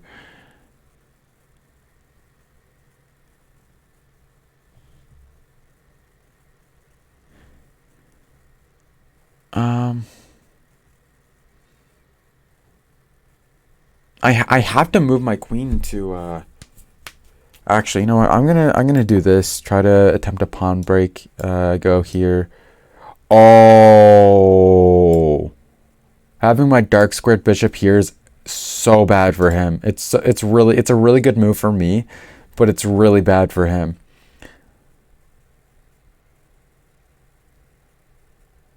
If I can do that, man, that will single-handedly win me the game. I mean, not that I'm not winning already, but... Oh, yeah, but then the queen exchange, okay. But still, I'm winning by 7 pawns. So he has to pretty much hope that I blunder really good.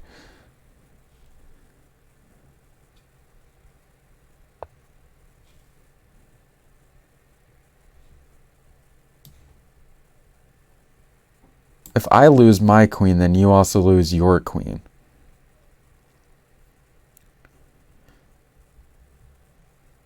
And the reason why it's worse for him, because if captures, it captures, then if he captures here, then I can capture his rook, which is a piece that's way more powerful than a bishop. Well, actually, I wouldn't say it's much more powerful in terms of what it can do, because like the rook can target here. Actually, the rook is actually much more powerful than a single bishop.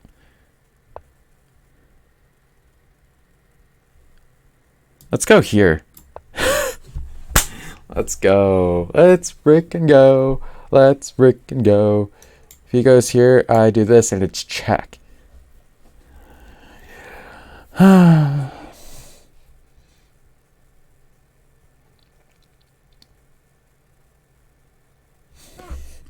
Yeah, so I'm in a really, really good spot right now, guys. So this should be able to turn out to be a good match.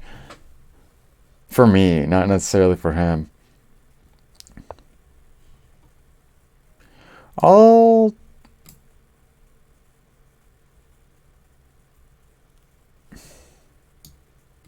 do this. And if he goes here, then I'm just gonna like try to check him out of existence. Oh, you know what? If I go like let's say he goes here and I go here, if he moves here, then it's checkmate here.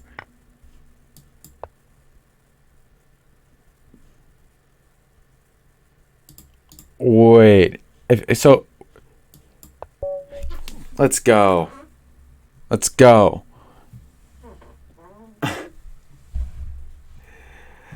Oh my gosh. And I was thinking though, like, if he went here, then I could just go here, check, and then he would be forced to go this way. And then, so yes, I did figure out a pattern that's basically mating by force there. Okay, so I'm going to put on a match for you guys. I'm going to quickly use the restroom and grab a snack right before we do the puzzle. So I'll be back in a second. I'll just put on this match.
All right.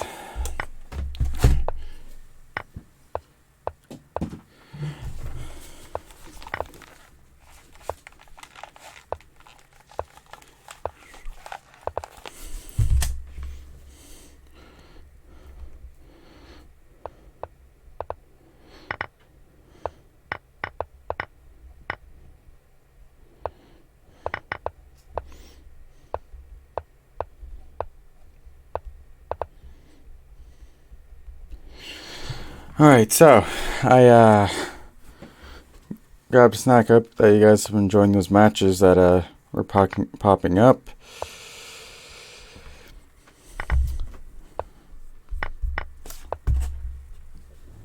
After this match, I'll get started on the puzzles. So I have this little container here that I bought from the supermarket. It's filled with grapes and little blocks of cheese. Be eating that.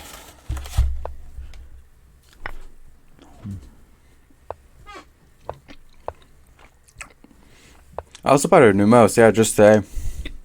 Yeah. It's like not one of these wireless ones, but all right, the game's over. All right, it's like not one of the wireless ones, but I do like Logitech, so. All right, let's get on with the puzzles.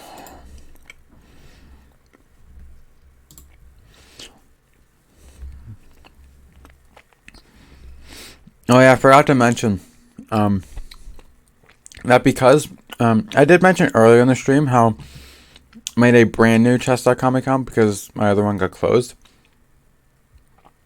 Because of that, the puzzles actually got reset, meaning like I was back down to like 400.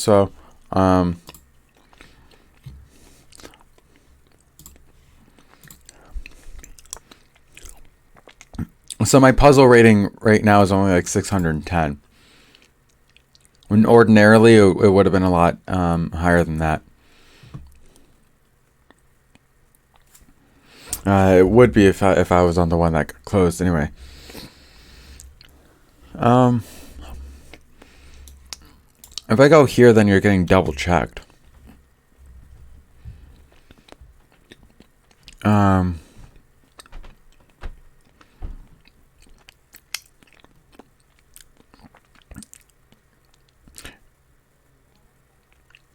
And then whether you move here or here, I can just move my rook up. Okay. Yeah.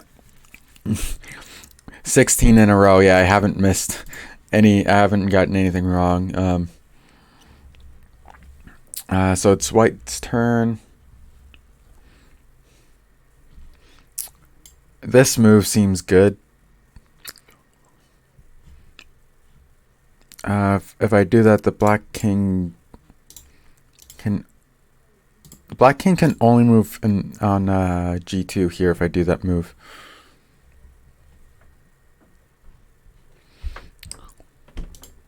Wait, if I go here, and then here?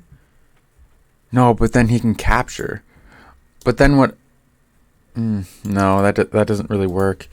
Is just going here the right move? Oh, it is. You know why? I think it's the right move. Is it? Is it not? Oh, I can't do that because then I'd be in check. Haha, that just makes things a little more interesting.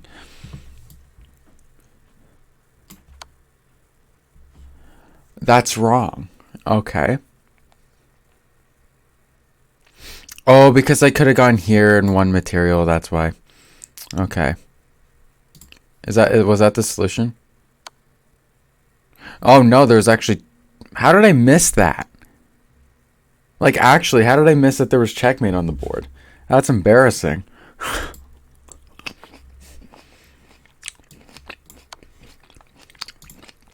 That's actually so embarrassing.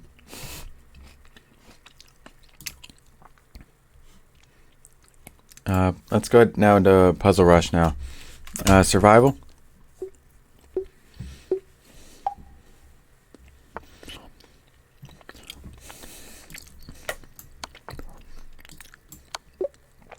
I believe the best I've ever gotten on my new account was 23. Checkmate. Checkmate. Checkmate.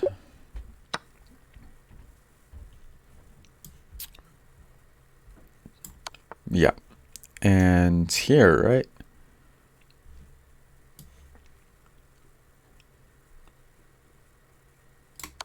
Yeah.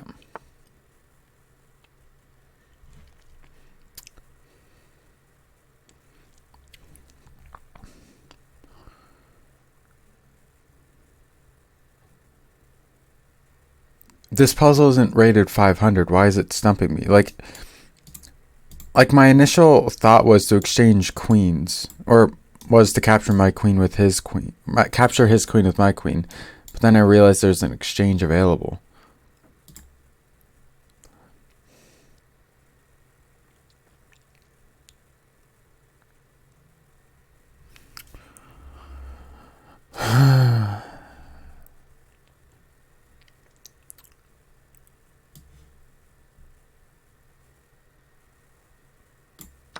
No, that is the right move. And then moving my rook here.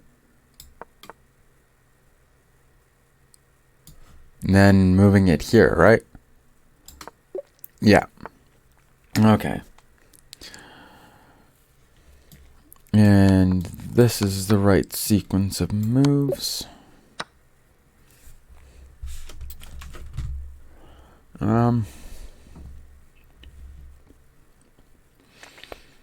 C4 seems attractive to me. Oh, wait, no. My queen's under attack. Never mind. Oh wait, here's checkmate. Never mind. I'm an idiot.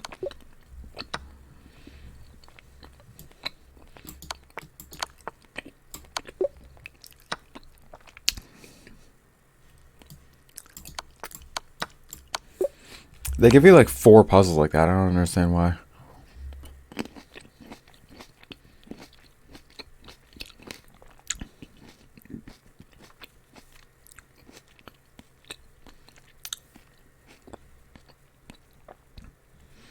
Oh, this is the right move. Yeah, because the bishop is protecting it. No, it's not because I'm in check.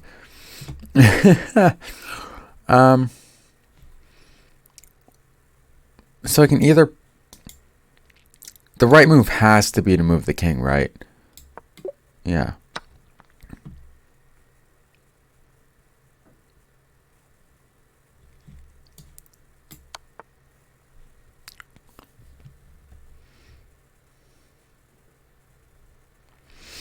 It's not here because this can happen.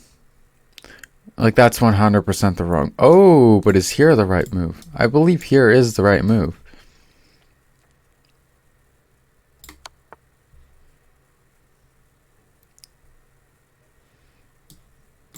Yeah, nice. And here, obviously... And checkmate? Really? That easy? A puzzle that's... That puzzle was rated 887, by the way.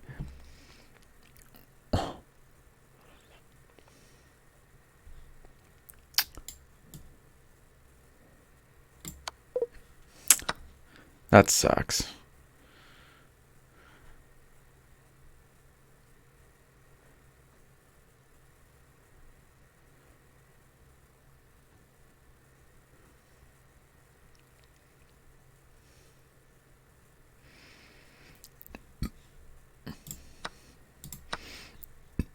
Okay, I have a check here. Oh, and then he's going to go back, and then I can capture the pawn. Yep. Well... No. Okay.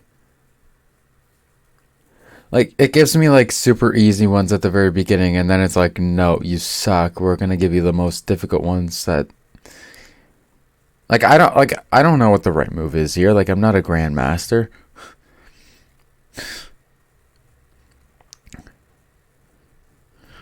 Like, it's just confusing to me. Like, I'm not sure at all.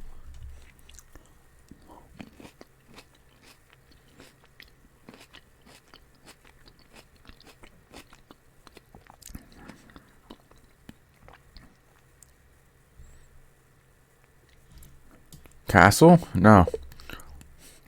Well, it gave me 3 difficult ones in a row that I had no idea how to solve.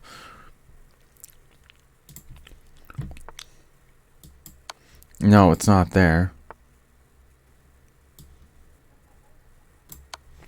No.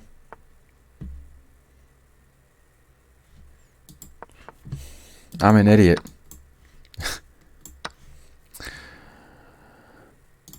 It's okay. What about the second one?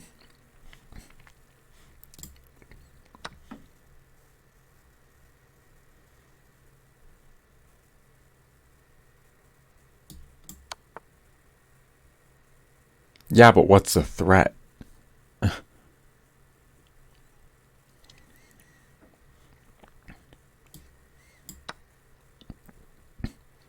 That is what the puzzle is? Like, come on. He has his pawn.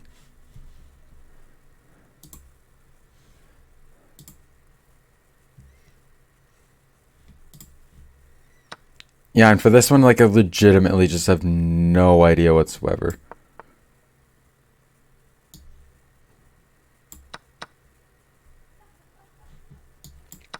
Okay, so for the last one, they essentially want you to do a sequence of moves that essentially just stops you from being able to castle.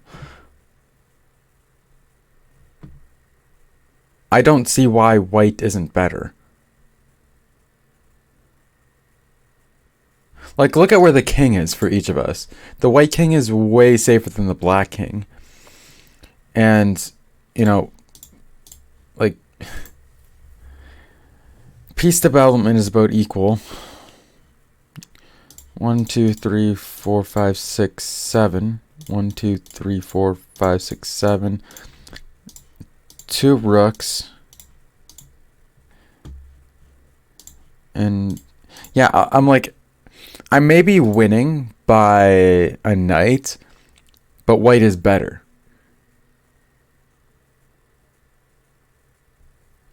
Like, my knight can't go further up the board unless it wants to be captured. I don't understand, but it's okay.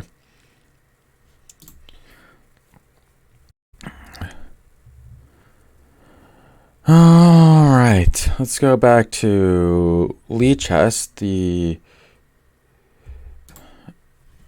better chess site.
Thank you to Johnny D, 2101 for the follow. I appreciate it.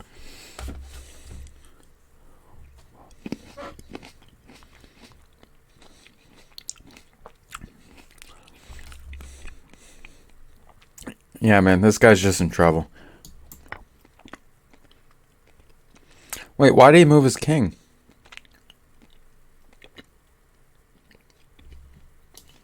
Oh, that's the move I should have done. I will do it now, though, to win his queen.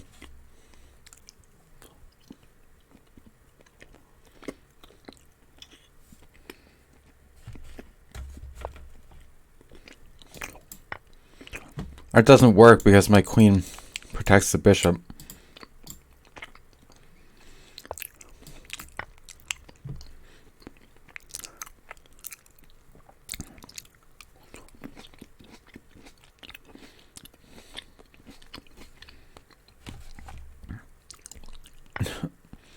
I have an advantage of 18 pawns.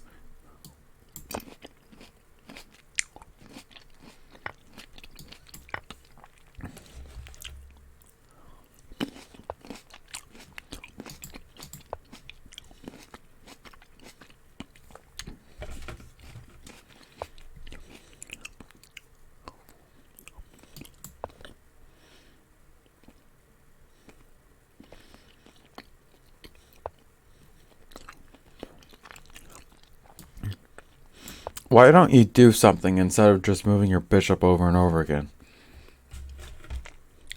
Like, you can't win a chess match by just moving one piece.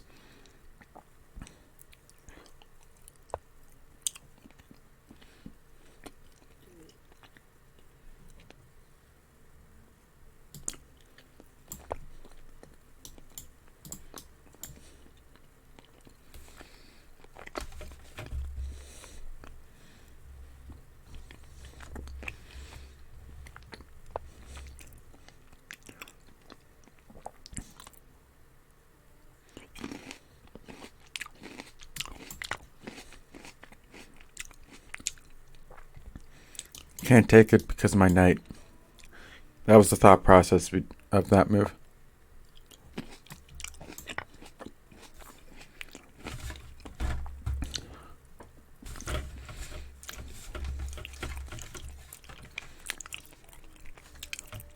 Why would I take the draw?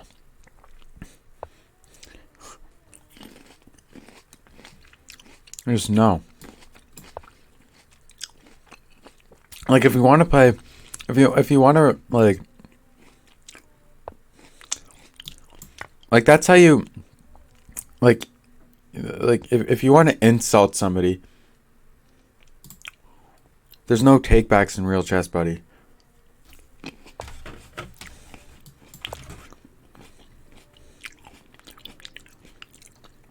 Just resign. You're down by 18 pawn or 18 points of material.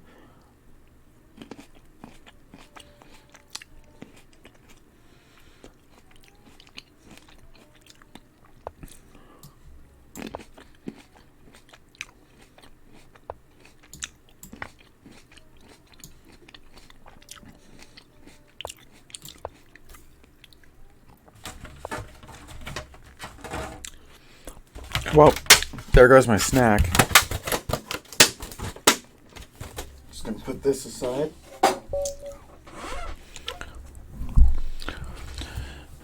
Black resigned, white is victorious. Well, good.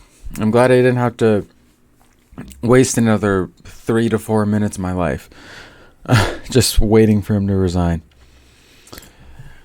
Alright, no opponent. Let's go.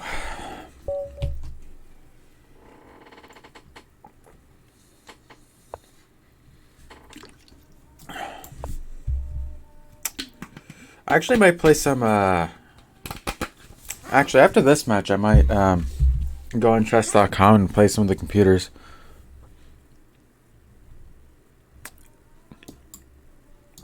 Actually, do this. Okay, I'll attack your knight then. You go here, I takes.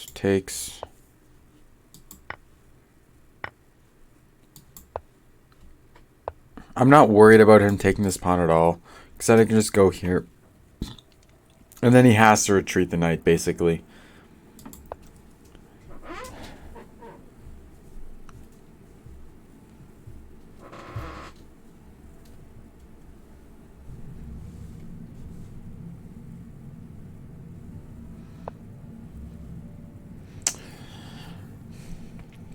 I could go here, opening up these diagonals. Or I could go here. If I develop my knight right now, though, the knight really isn't going anywhere. It can't go here. It can't go here. Going on the edge of the board isn't really good. I think I'll develop my bishop instead.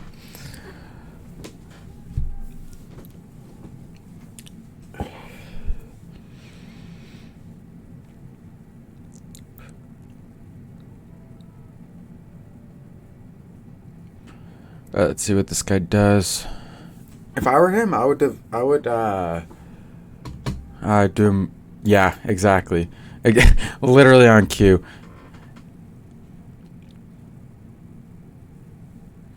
Okay, so this is a weak pawn. This is a weak pawn. I think I'm going to go. Actually, I can't put my queen here because that's a blunder. Yep, that's why I can't do that. What if I do this? Exchanging pawns, maybe putting my queen more in... but the queen's dangerous, though. Huh. This, and...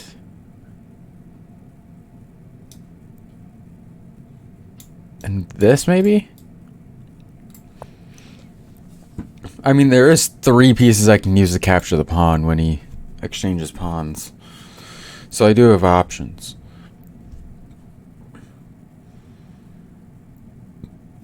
Jesus.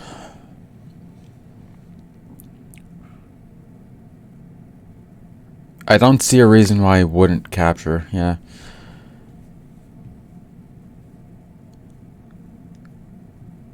here's the question. Which piece do I capture with? So if I capture with the knight, I could capture this bishop, which is okay because they're worth equal material.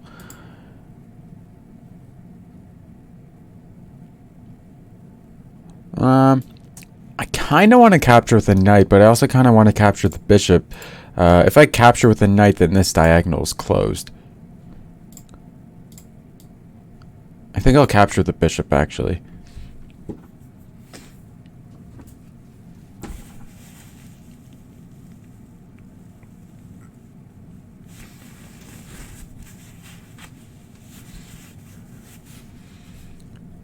You know what? Next turn I'm doing this.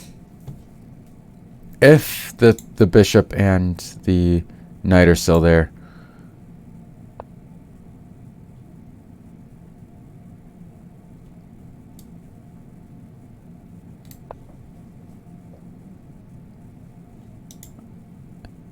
Because then even if he captures and I capture back, for example, if he captures, then I capture with this. So it's like I'm doing a Hikaru Nakamura impression. There's been many of those done over the years, I can tell you that.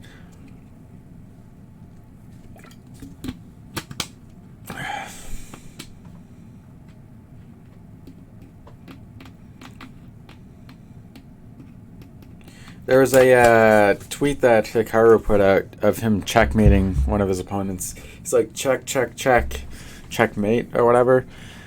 So in the comments of that tweet, I'm like, Hikaru, check, check, check, and I'm simply winning the game. And then I said, me, I think moving my piece here isn't a blunder. Okay, I'll move my rook here. I'm not in the mood to blunder my pieces. Nor am I ever, but... Okay, looks like I'm going to fork his pieces now.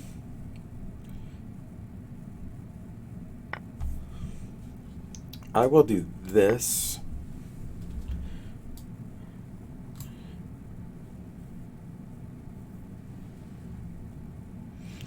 Now here's the thing, he could capture here and I can go here. But this, at the same time, he's probably thinking that he wants... That's a very interesting choice. Okay.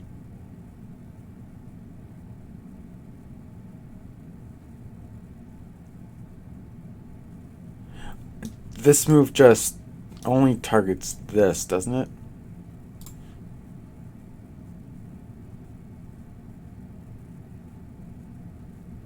Actually, you know what? I'm going to move this piece here. Because if he goes here and here, this is a free pawn.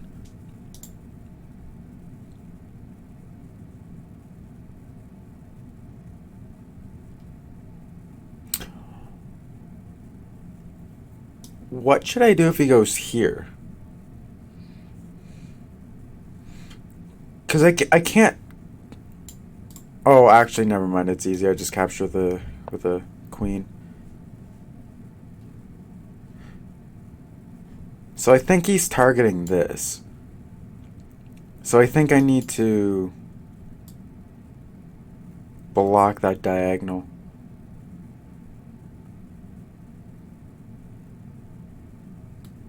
Yeah, I think that was the right move. I can still develop the knight by going here anyway.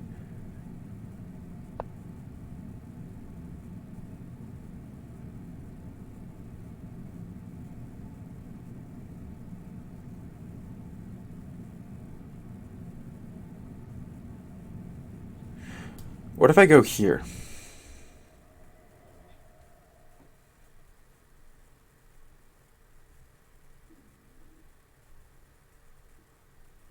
I don't see anything wrong with moving my piece here.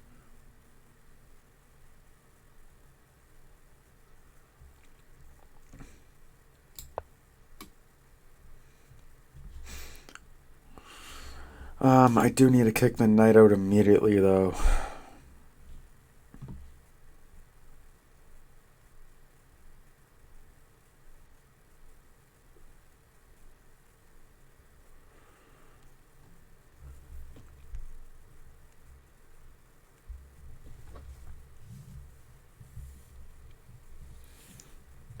The queen is targeting this, not much else though.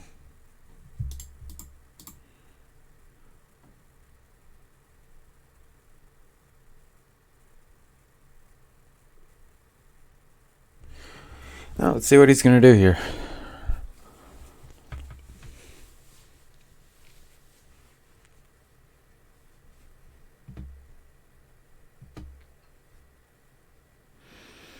He's taking a lot of time. Maybe he didn't expect me to...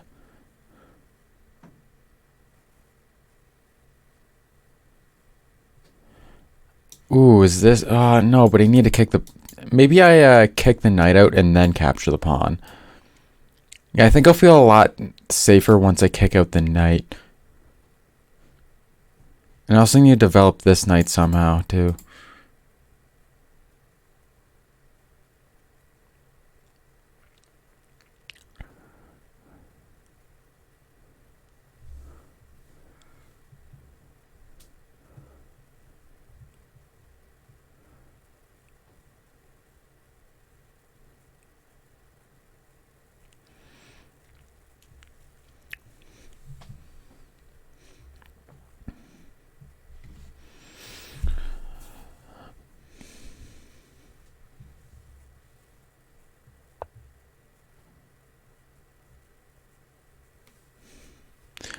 So he's essentially saying, you know what, if you capture my knight, then I capture your queen. But I can go...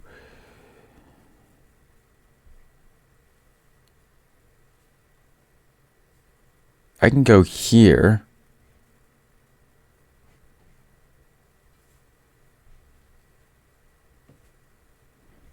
Wait, if I... That's a move. Okay. I was gonna think if I go here, the only way for him to protect this is by using the queen, but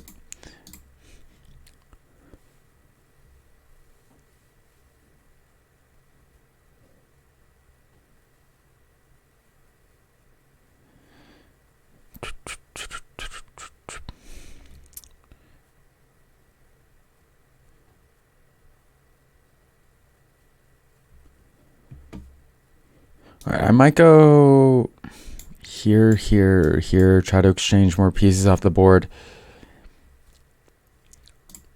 I don't know, I do want to capture this pawn though. That is one of the weaker pawns on the board.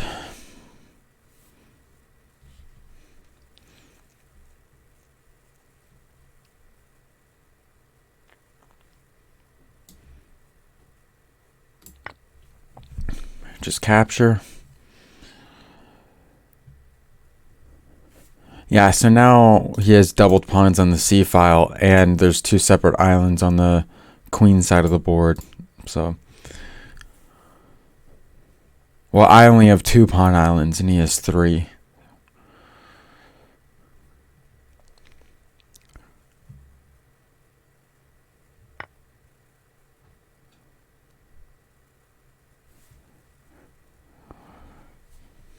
Wait, what? I can capture here, maybe. Wait, capturing with a pawn or capturing with the... If I capture with the king, I have this diagonal alive still. Oh, but however, if I do this, then I can also do this again. Okay, I think I'm gonna...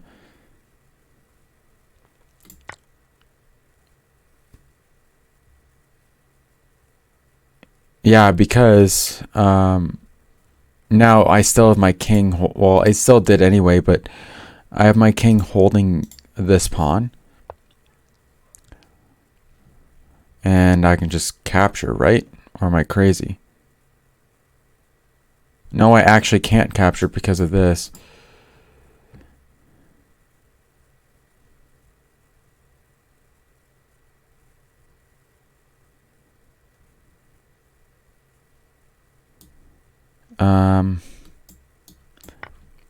If he captures.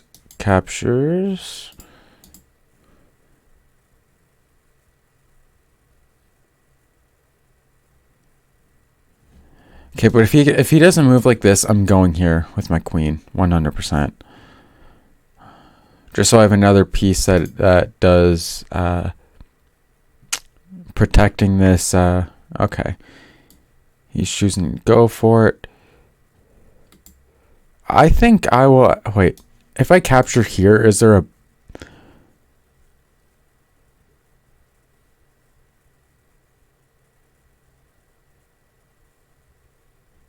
I don't think he can do much if I.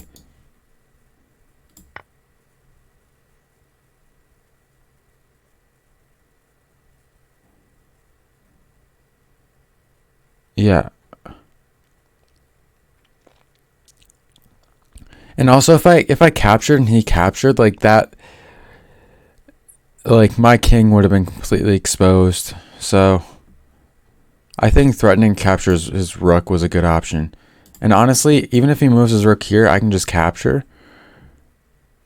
And yeah, should be okay for me at least.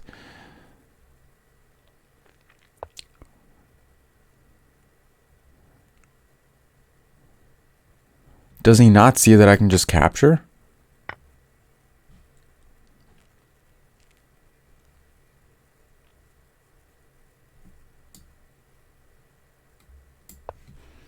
And then if he goes here, I just go here.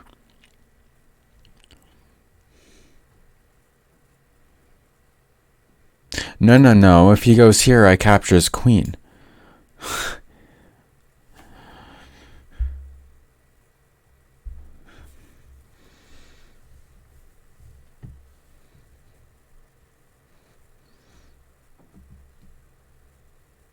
I'm gonna leave those arrows on the screen just in case if that situation actually does happen. It probably won't though.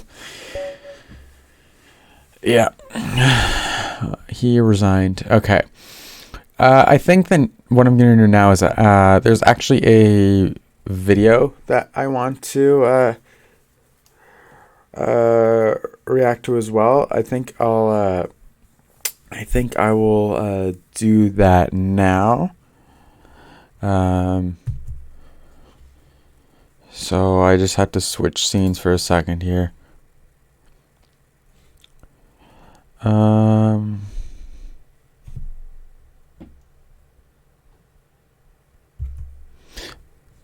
Okay, so now it should be in the correct scene for you guys. Again, to our best moments, episode 4. So I've already reacted to parts 1 through 3. If you actually missed out on me whenever I was streaming me reacting to parts 2 and 3, you can easily find those in I posted them on my YouTube channel, and you can find the link to that in the about section of my Twitch page or homepage, whatever you want to call it. All right. Let's go. Let's see what this is all about. It's a bit loud in my headphones. I'm going to adjust it a bit. Hello, everyone. For some reason, I just really like when he says that. It's kind of cool. Hello, everyone. Tony decided What? to take a break from YouTube and chess. He will stream Fortnite.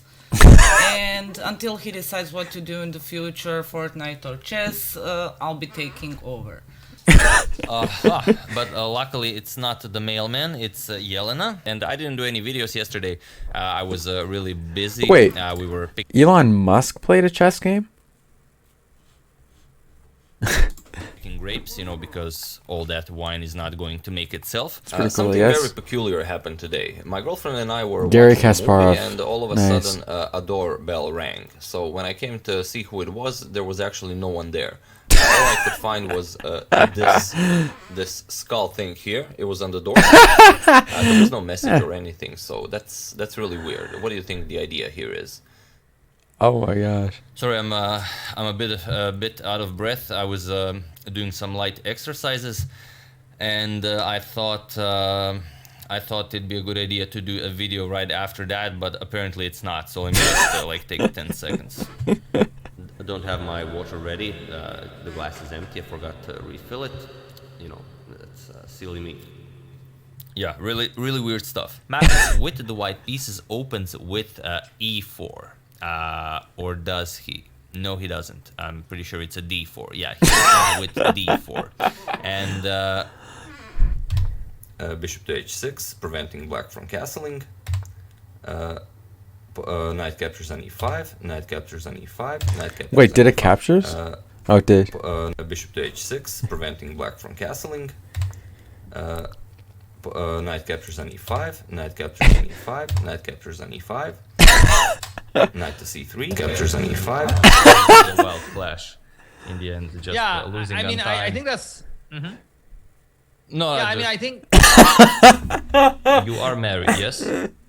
No, I'm not married. Are you not married? You No, were, no, I'm single. Were you ever married? No, I was not ever married. Really? I totally remember like reading that you were married. No? Nope. Ah, okay. Hikaru's face is like Hikaru's face. Hikaru's face here is just, oh my gosh. That's really weird. It's like the Mandela effect or something. I mean, seems like a perfectly reasonable blunder. Charlie was very impressed with himself. He said that this must be some sort of a record. He was he inquired to what is XQC's chat saying. My Captures. is throbbing. What is XQC's chat saying right now? And so on. It's a minor difference, but it is a big difference. But you know, in this in this struggle, how do you find 2.5 men?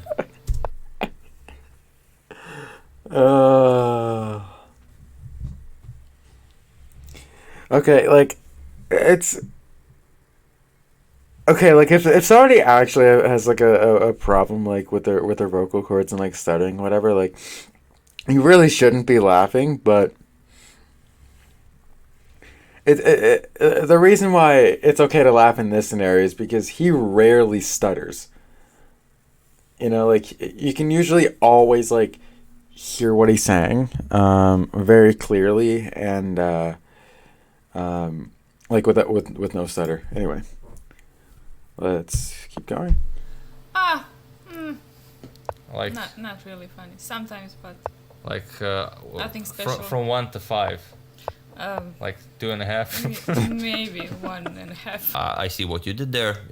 Pretty good stuff. And now, I think any one of you could play this position against Karpov, and you would not lose. It's going to be really exciting to see what. Yeah, but Karpov was like a really good, talented player. There's no way I could win this position. Like unless if like a grandmaster or whatever, unless if like Hikaru was like behind my back telling me every move I should do, there's no way I would win. You would not lose. Like, come on. It's going to be really exciting to see what Geary will do now that he defeated Magnus Carlsen. We're probably going to hear a lot about it on Twitter for forever. Okay, I'm playing good chess with a beard. I'm not going to be shaving my beard. Wait, what? With a beard, I'm not going to be shaving my beard. But we see your beard. The Presnuke. Ghost of Tsushima. What is this? Why? What just happened here? Wait, what? Wait, what?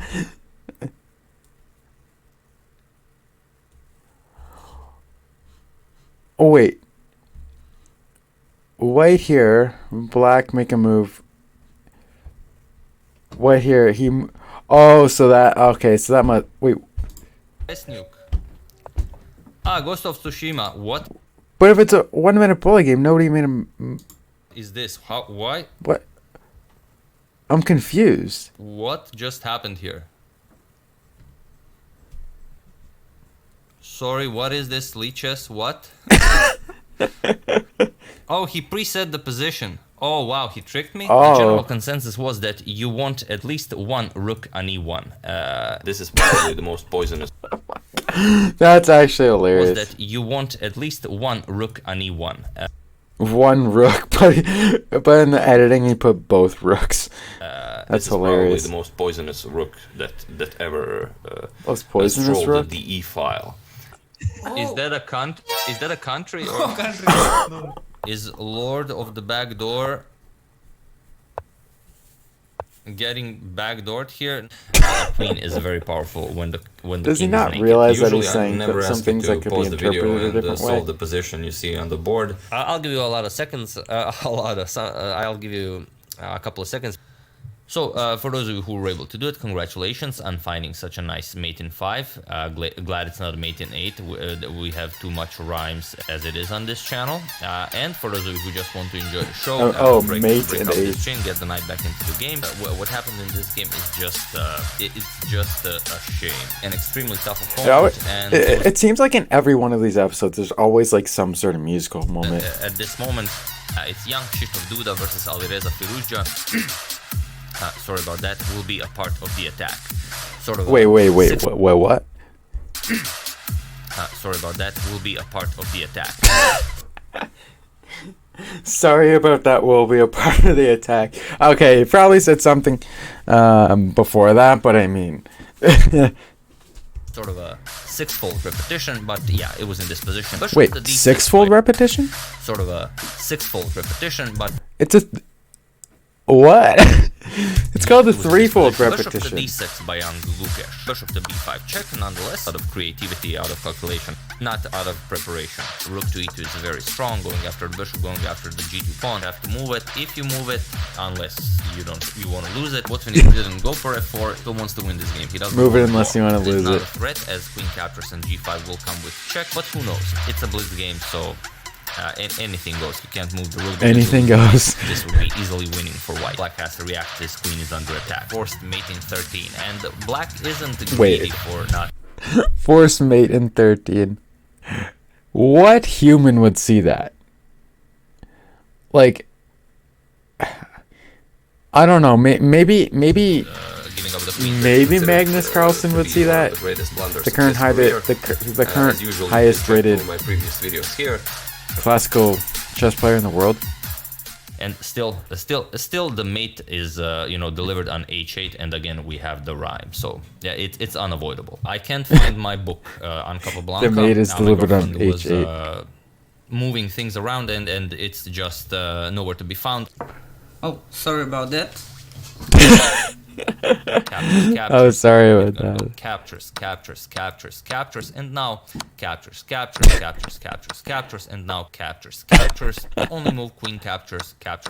So the reason I really enjoyed this game is because captures. The last video in the couple. There was actually I think I actually mentioned this in a in the previous episode that I reacted to again, which was best moments. I think it was episode 3 that I actually watched the beginning of like a hour or 10-hour video of him just saying captures. It was absolutely hilarious. Blanca Saga will be. I'll see if I can find it after this. Blanca Saga. It's always better to give up your queen than to win your opponent's. Wait, I missed that.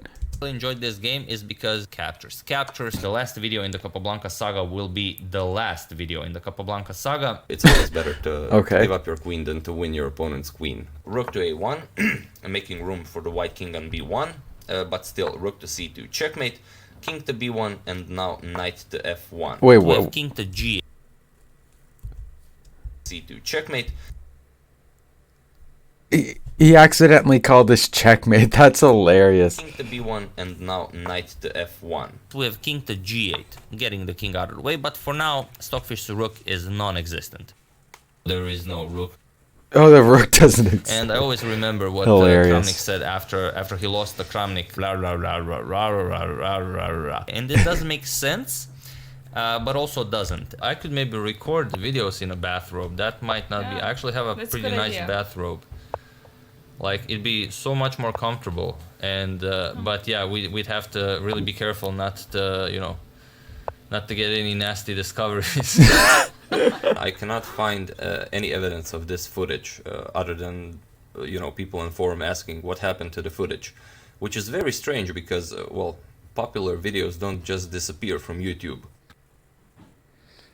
Are you sure about that? So f3, Ding strengthens the pawn, says, okay, I'm gonna capture now, but Giri says, no you don't. Okay, I'm gonna grab a b6 on the next move, but Giri says, no you're not. Okay, I'm probably gonna capture on the next move, but Giri says, nope. In the endgame, a rook and bishop is always a rook and bishop, most of the times. And here we have also a nice... A rook and bishop is always a rook and bishop. That reminds me of the chess meme, actually, where it's like...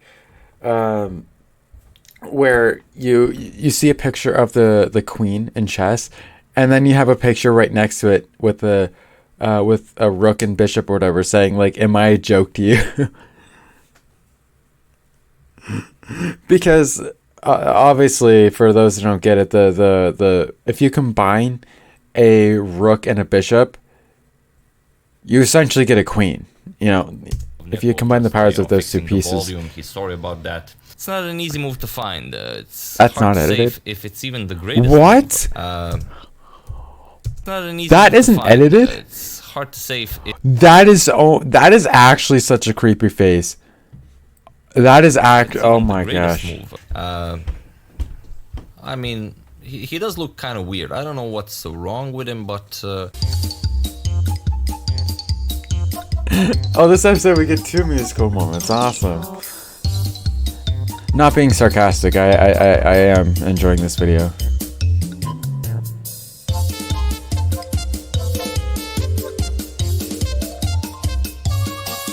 This dog just like in the background.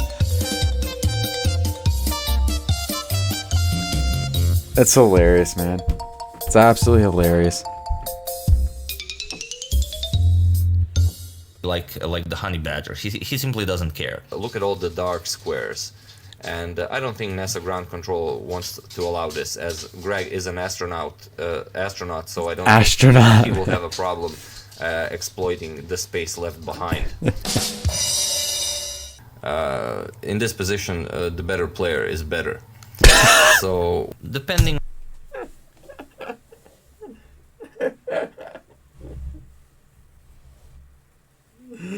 Oh my gosh. In this position, the better player is better. Well, he's not wrong. On what you play and how He's you not decide wrong. to defend this, you know, you will either win or not win this game. Knight captures on h5 was not played. It seems very suspicious, you know. So that's some 3 rating points above Magnus, currently second. And, Illuminati. Not at all weird. Sorry about that.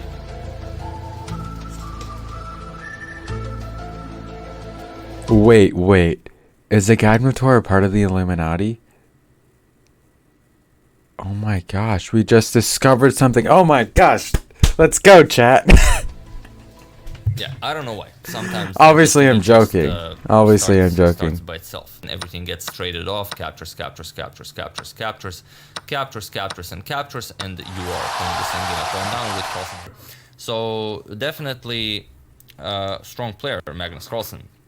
And that's why I decided to use this title. I don't know, it seemed like an appropriate thing to do. World champion turns out to be a strong player. Nice. But That's good. forgot one very important thing, and that's I'm Captain Jack Sparrow. What? Does Hikaru Captain Jack pronounce Sparrow. Agadmator correctly? No, he doesn't. I think he pronounces it like Agadmator. I think something like that, when it's in fact Agadmator, without any... So you're telling me that I've been pronouncing it wrong the entire time? How does he? I think something like that, when it's in fact Agadmator. Agadmator.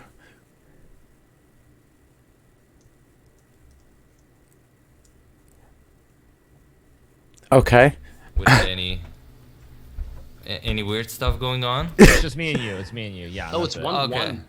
Okay. Okay. Here. Antonio will put this on his channel or not, because he might wait. Eric, that's Okay. What? Oh, come on. Seriously, E6 loses the game on the spot? rematch. That's hilarious.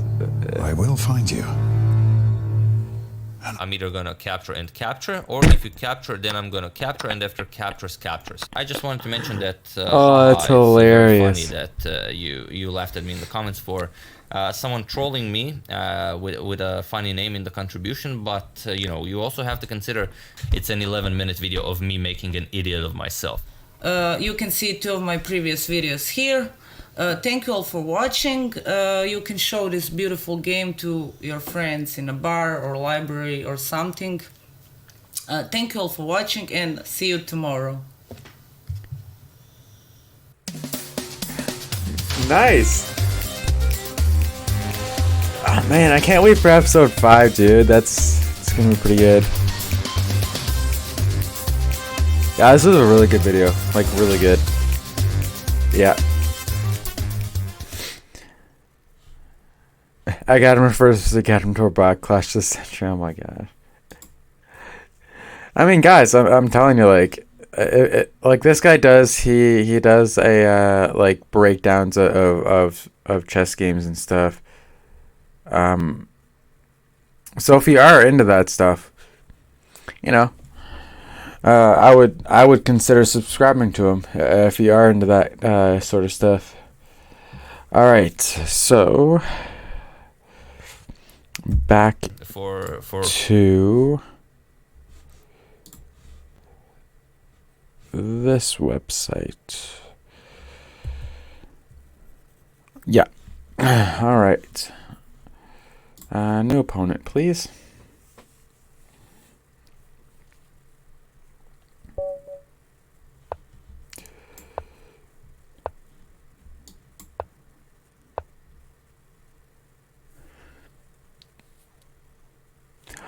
If I do here, then he actually can't go here because then I have... Okay. I'm going to capture the free material. Why not?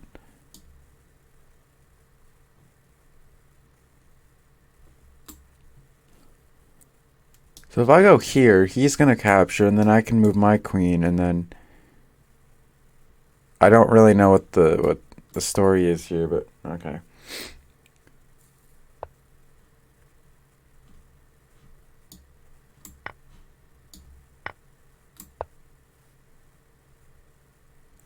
Check.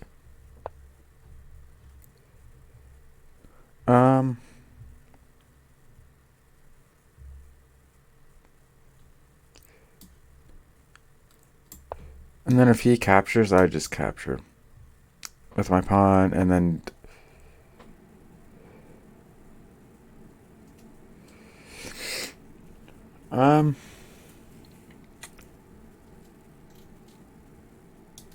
if I go here, and if he captures, I can go here. Yeah, I think if I go here, then he can't really mate me. Oh, but he could get his queen involved, though. That could be scary.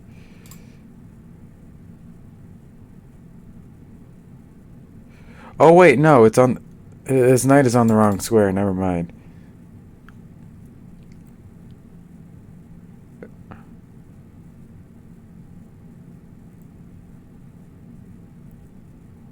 So it's like not only right now in this position, I'm threatening to capture here, but I'm also threatening to capture here.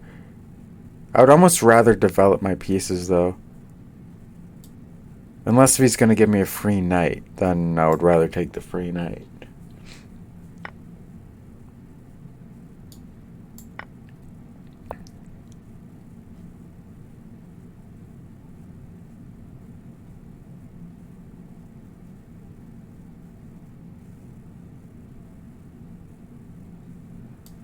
I'm gonna develop my piece and castle.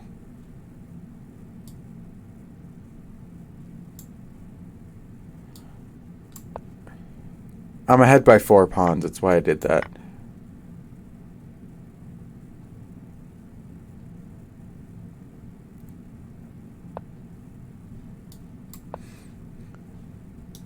Captures, captures. That's why I'm not afraid of that move.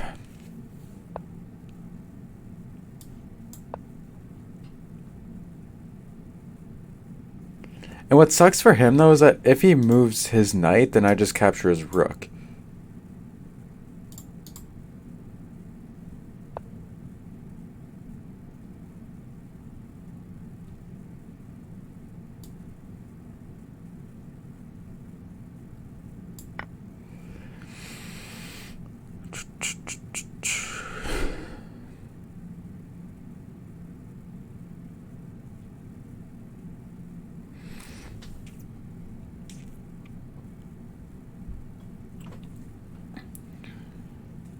What is he gonna do here?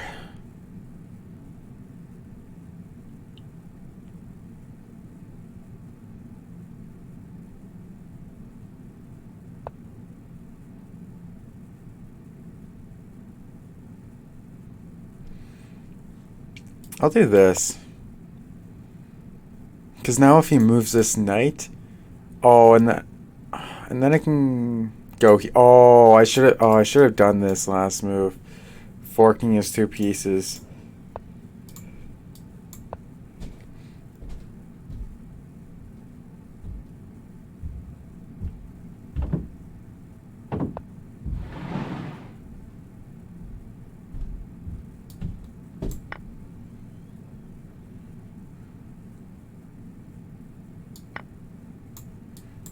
Thank you. Oh. Okay, well, I'm up by 5 pawns, though. So that's a good thing. I'm winning by 5 pawns. Maybe I should capture this pawn, though. Well, now I have the option. What pawn do I want to capture? You can't protect both in one move. So that's good for me.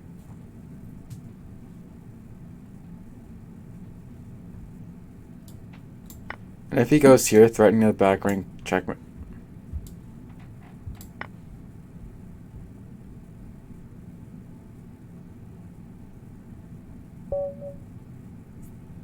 What was that?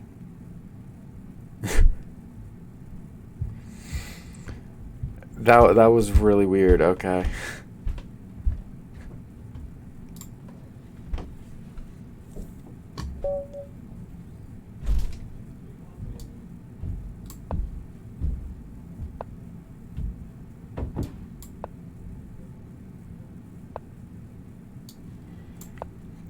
If he goes here, then I just capture with the bishop.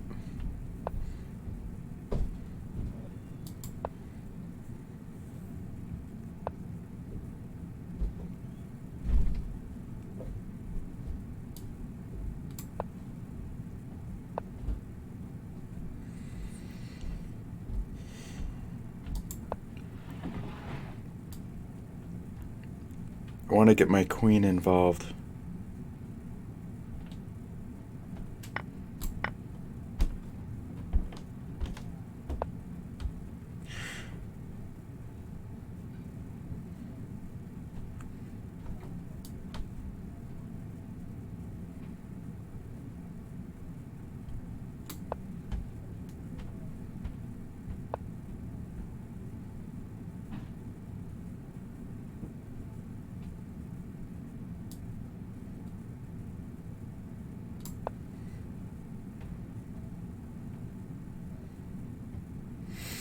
Alright, so he's probably going to capture the pawn here, then I can capture here.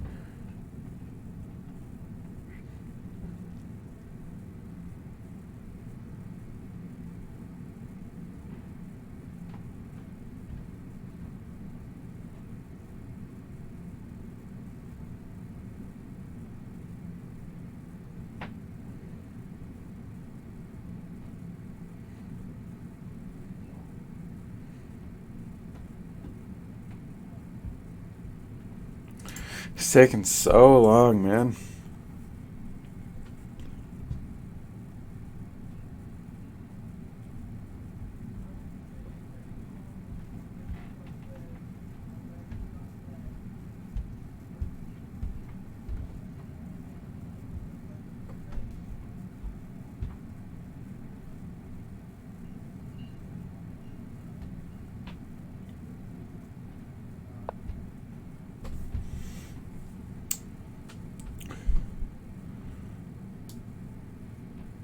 Yeah, that's a blunder, because now I can do that, and then whenever he...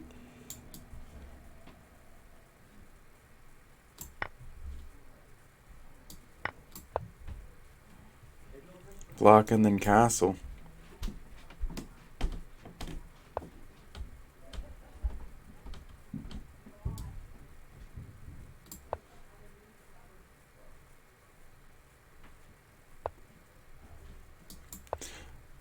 I almost want to, like, exchange pieces here.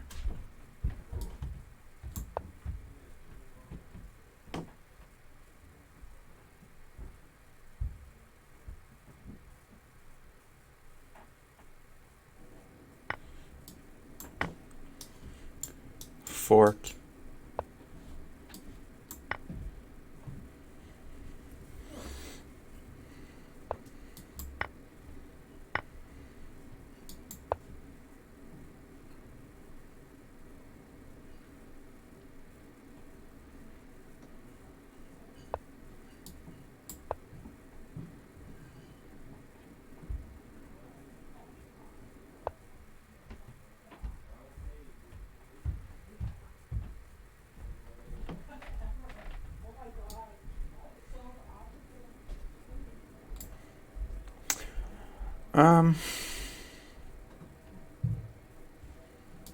Let's move my other rook to the middle of the board. He's probably going to do this, I think. No, he's not.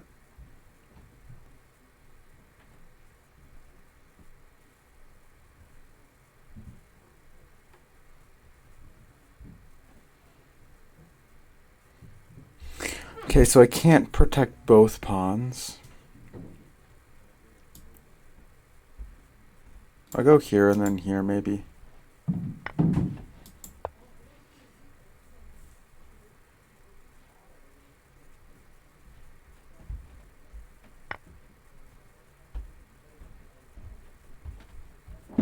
Oh.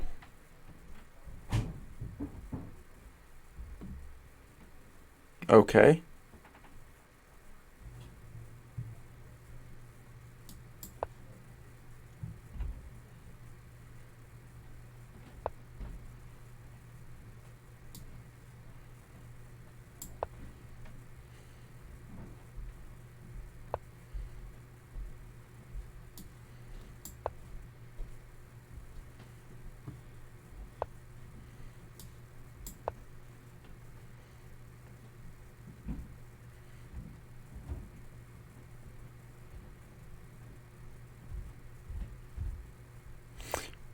Oh, I blundered my piece and he didn't see it. He should have captured my rook. I didn't see it either.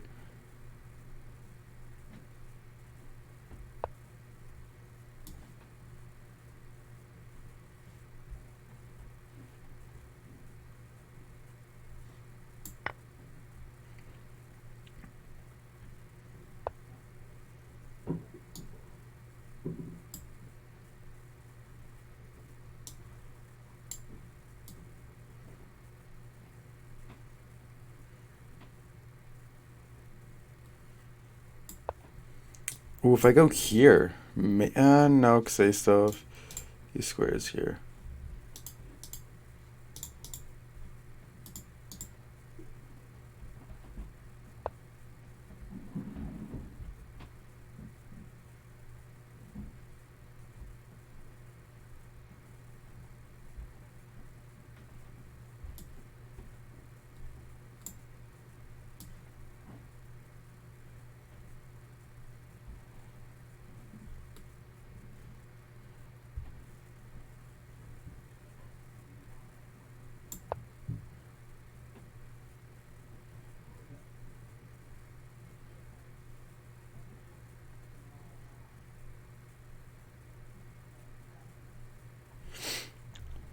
If he goes over here, oh, he chooses to not go over there. Okay.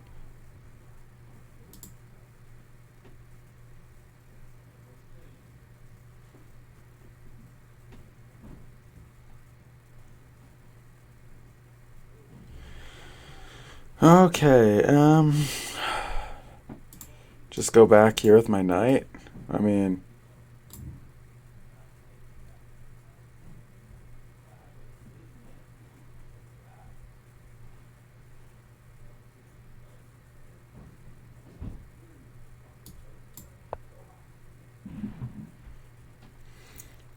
I don't really want to give him an inch.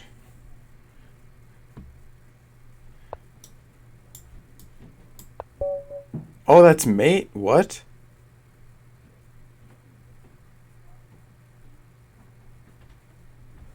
Wait. Oh, he can't go. Oh, okay. Okay, I understand now. Let's get a new opponent. Okay. Glad I saw that.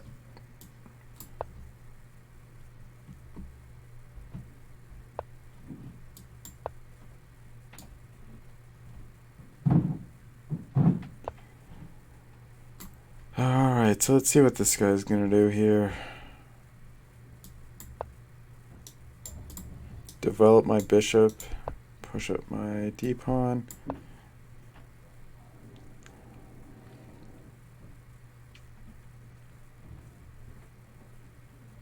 I actually go here with my d-pawn.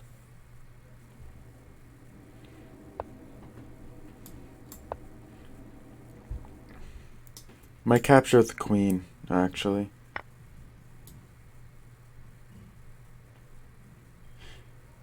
Actually, yeah, capture with the queen, because right now the bishop is hanging.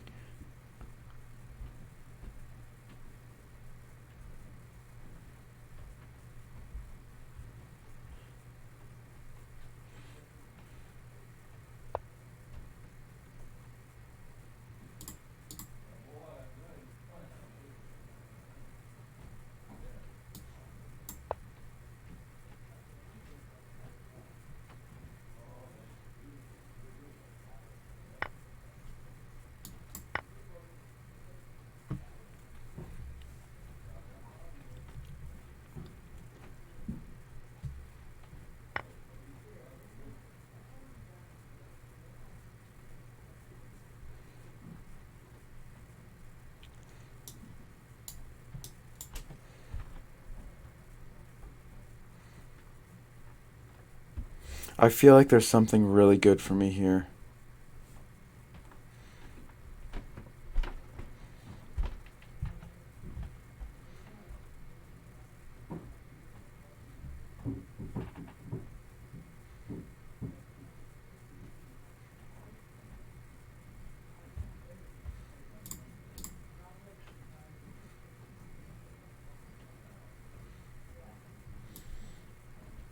I think I should just...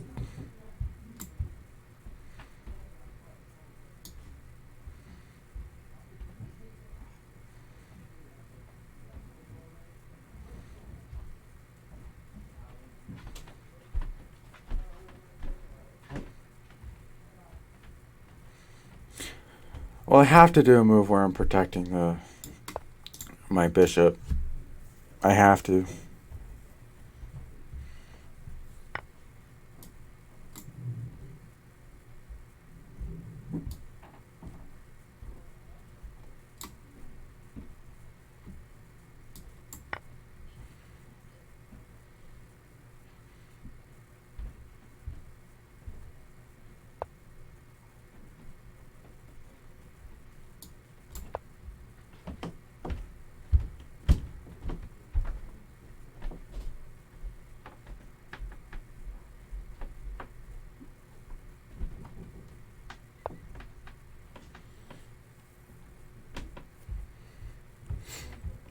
Okay.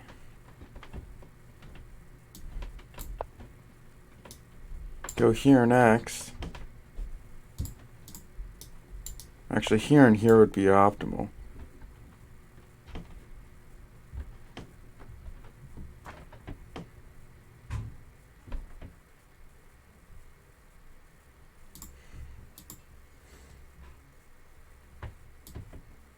Change my mind. Oh, actually, yes, I am going here. Because now if he captures, I just capture.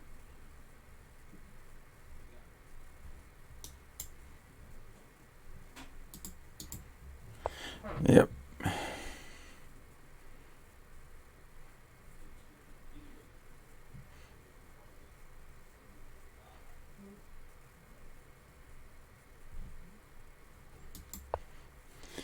I don't care.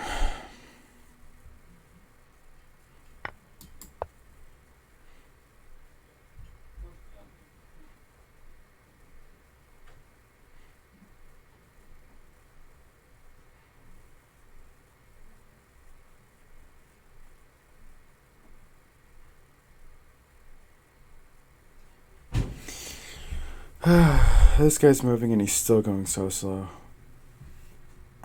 I don't know what the point of that move was. It just hangs a pawn.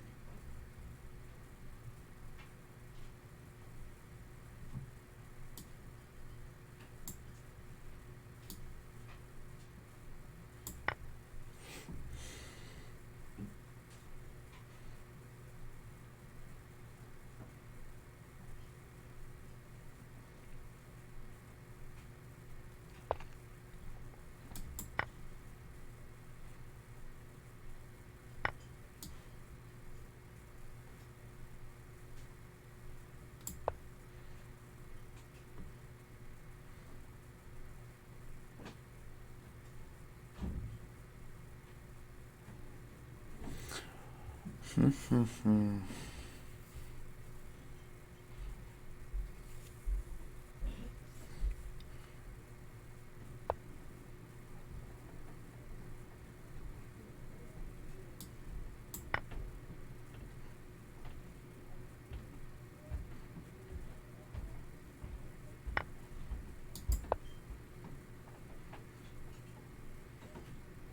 think I'll go here next move.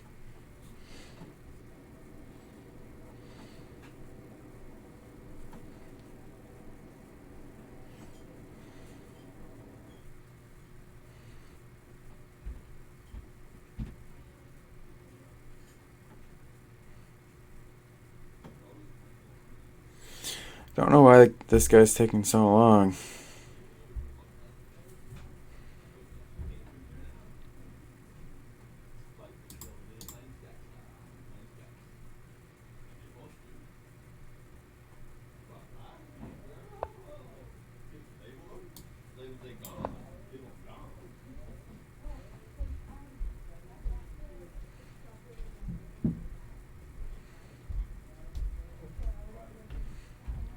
Here and like, okay.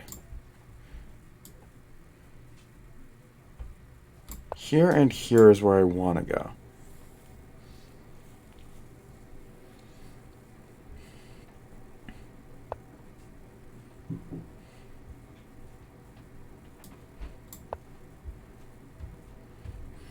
If you go here, you just hang your rook now.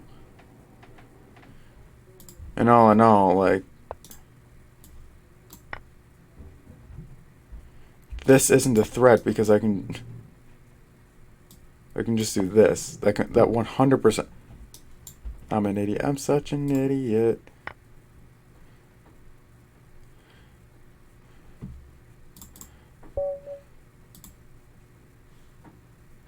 Like, maybe I should capture his queen next time, huh? Jeez.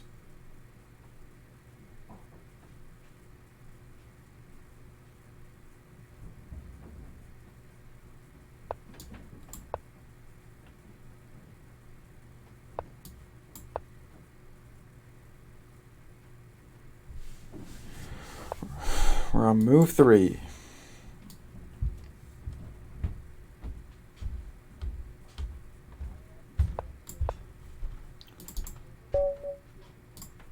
Like, he moves so slow that,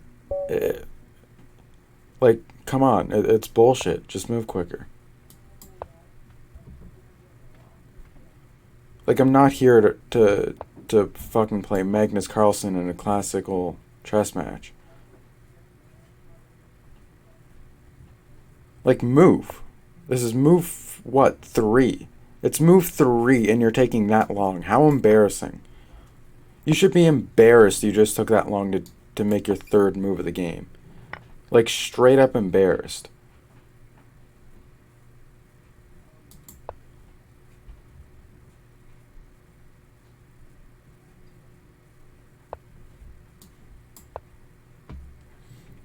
Like, we're still in book move territory. You don't take that long.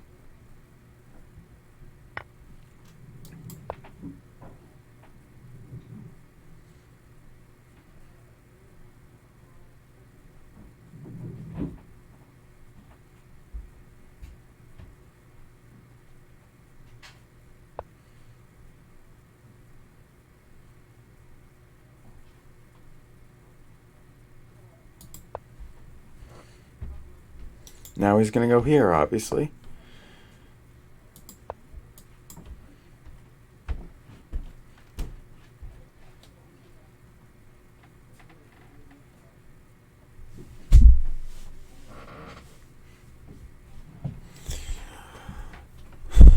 We're on move 10, and I've used 30 seconds less than he has.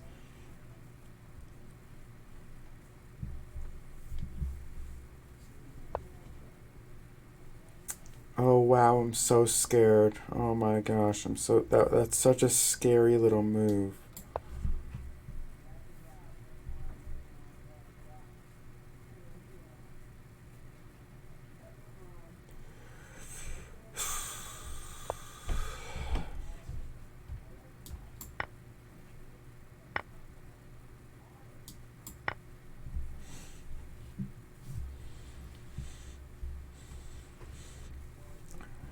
Just capture the knight. Thank you.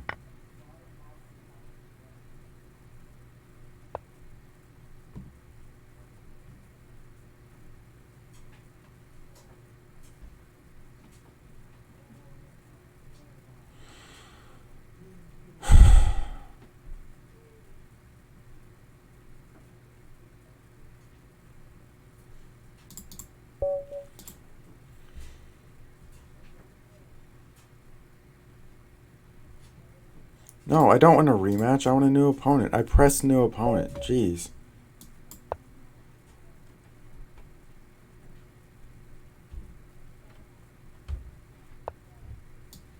It took him 10 seconds to figure out that he's going to play e5.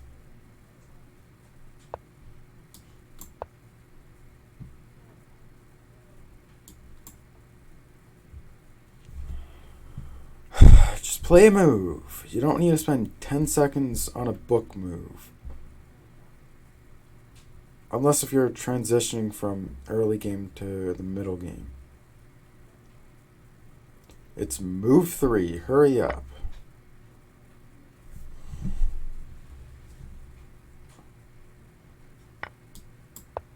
Like, this has to be a sloth playing the game, right? I mean, you just, it's just highly disrespectful to spend 20 seconds on a book move.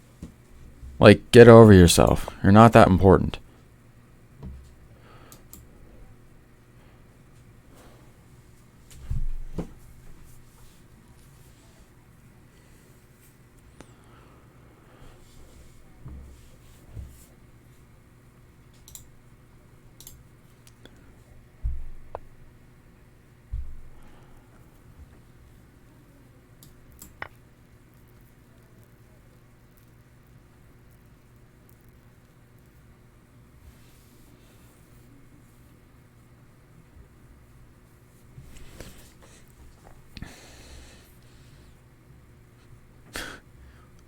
You spent like 30 seconds only for me to capture free material.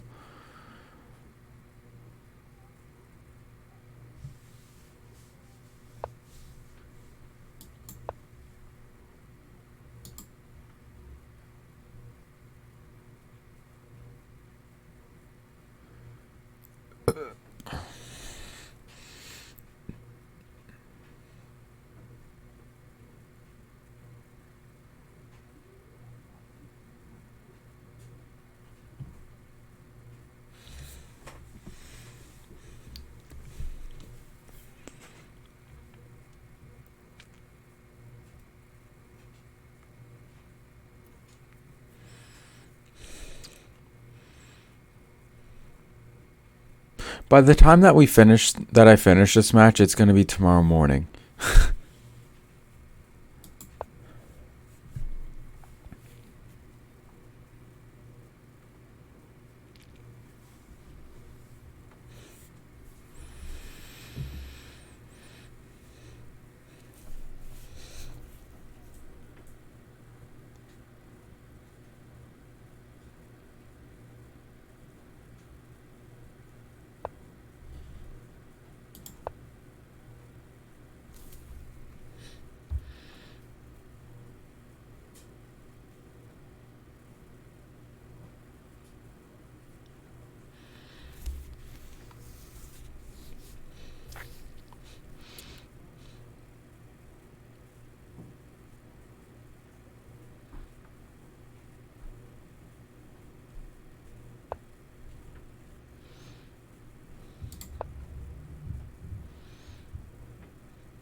You found a move that does absolutely nothing. Congratulations.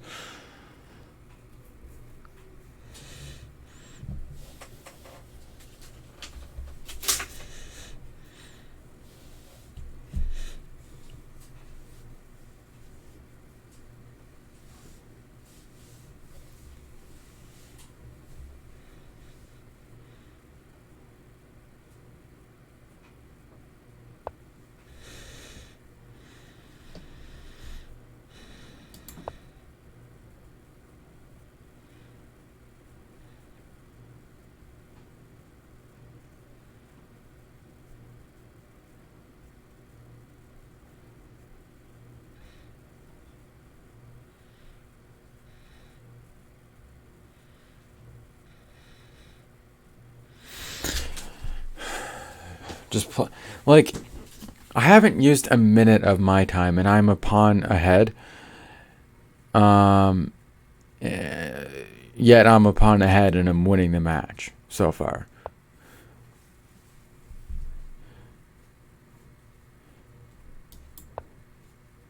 Oh, I blundered this. No, I didn't, because my queen's there. I don't want to go here and here, though, to take even more space on the queen side.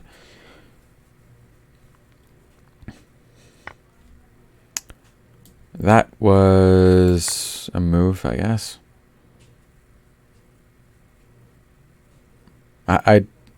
Me capturing with my queen doesn't blunder my queen.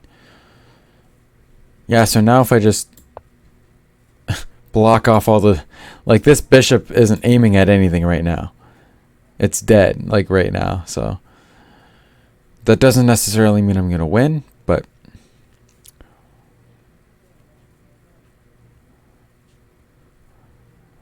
I mean, if this guy doesn't hurry up, I'm going to win because he's going to run out of time, so... You know, it is what it is, I guess, but...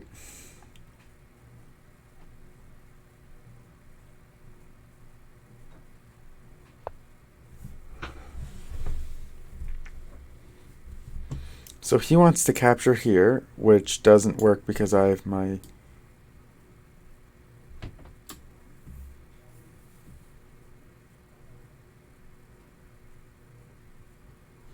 If I do this, I'm hanging this pawn.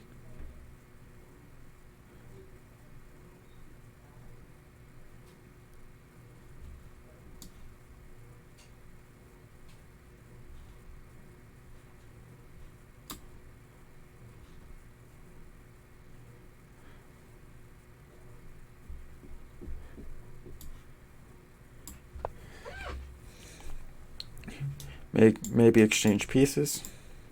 I don't know. I'll have to wait another few hours to tell if he wants to exchange pieces or not on e3. Okay, so he doesn't want to exchange pieces. He's probably wanting to go here, I guess.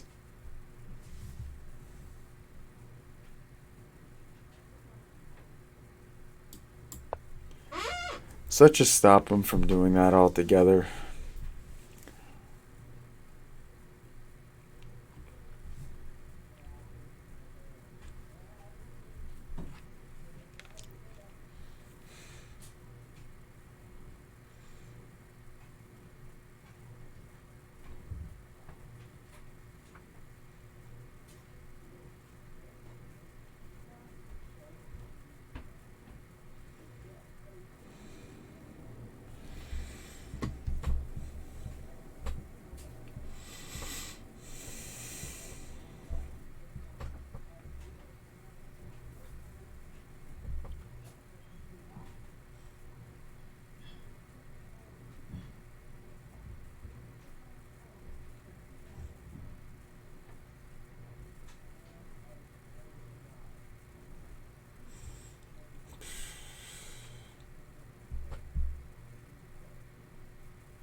This is a really fun match.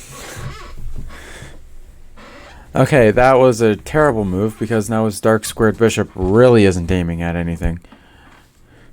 I'll just develop... Oh, no, that was a... No, because my queen, actually. Never mind. Never the mind.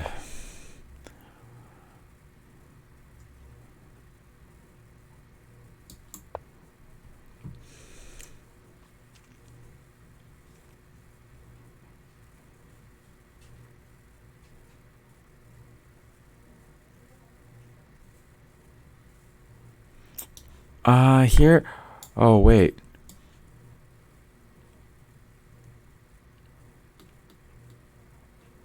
And then I can capture this, can't I?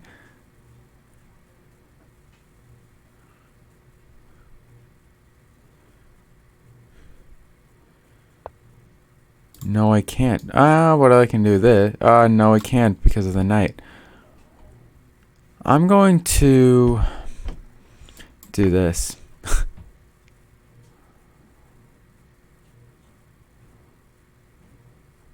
My knight is hanging now, and he didn't see it. Okay.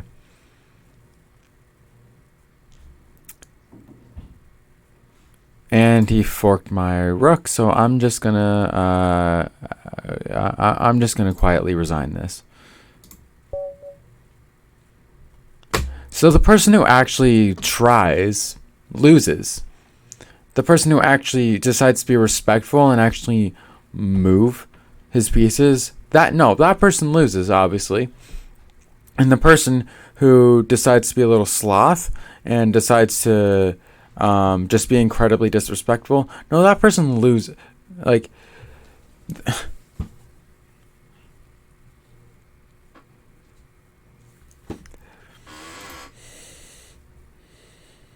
whatever.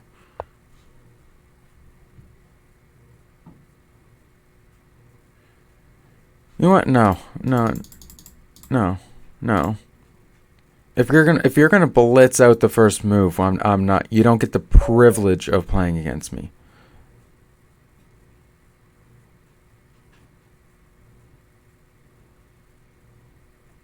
Game aborted. Even though my rating is only 4 higher than yours. Jeez.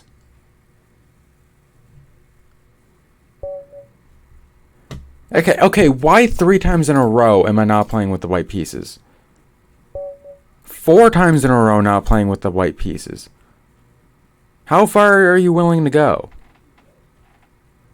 It's extremely illogical for 4 times in a row for me to not get the opportunity to play with the white pieces. Extremely illogical. Thank you.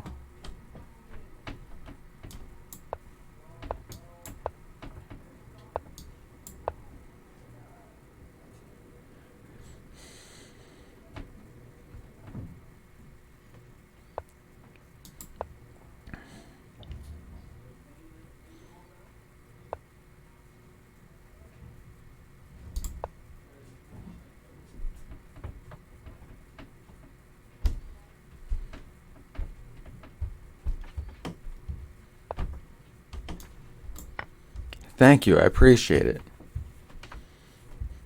Capture my bishop, I dare you.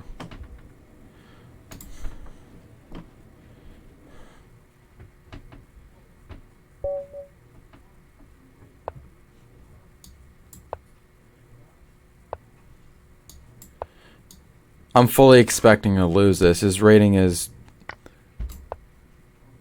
1127, whenever mine is only 1054. So I'm fully, like, 100% expecting to lose this game.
I'm just gonna be as annoying as possible with these checks. I don't care.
What a waste of a move.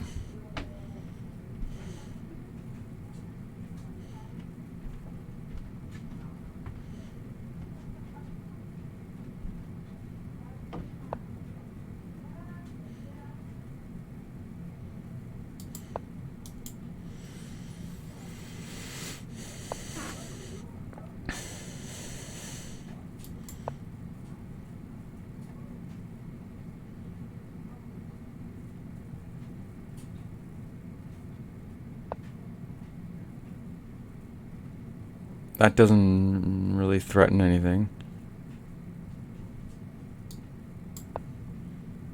I mean, well, he's trying to go here, but even if he's successfully done that, he can't checkmate.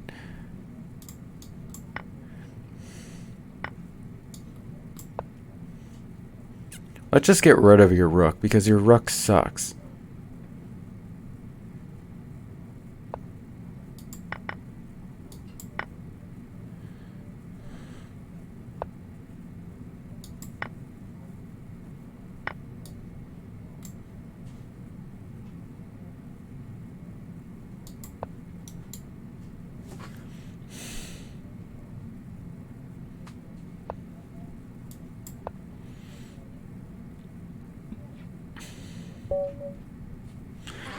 Let's go. Wow. Nice. That was a good game for me.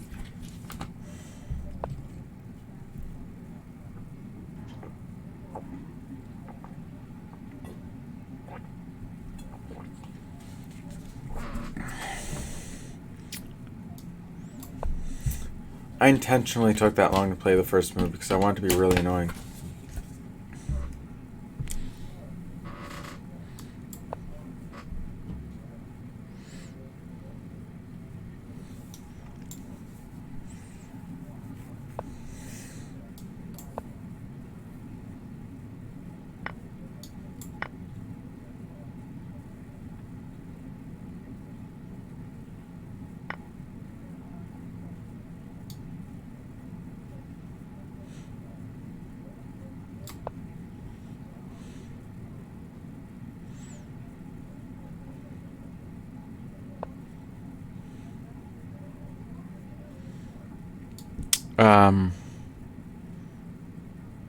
Why would you do that?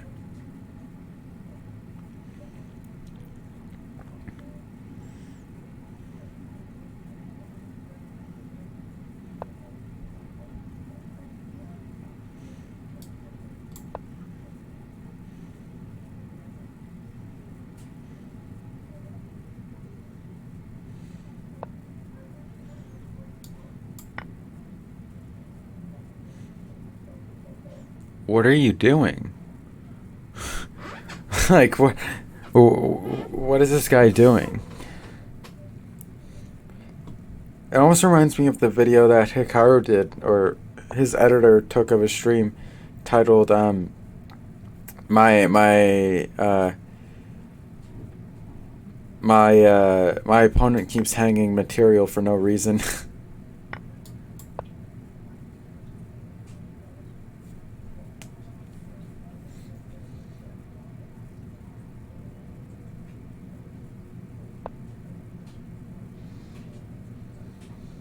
So I want to go here, so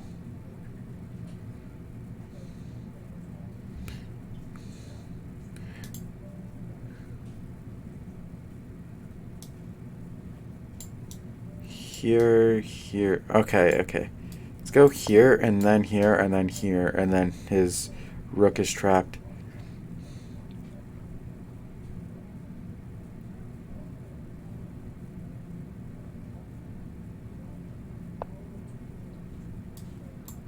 Not before I ruin his pawn structure.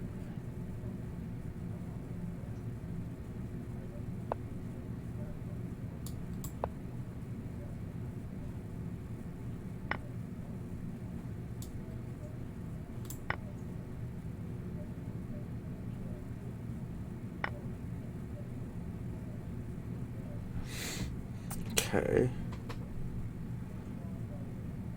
Oh wait, his other rook is hanging.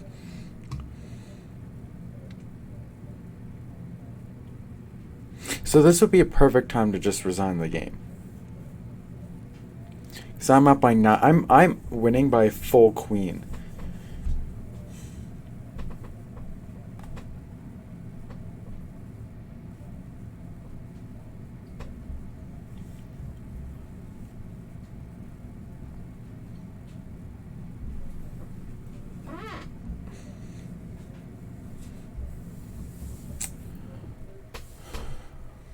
I didn't realize that it was my turn.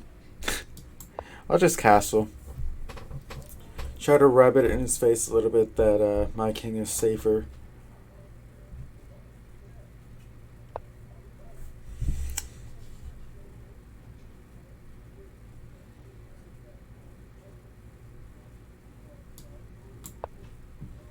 Maybe here next move.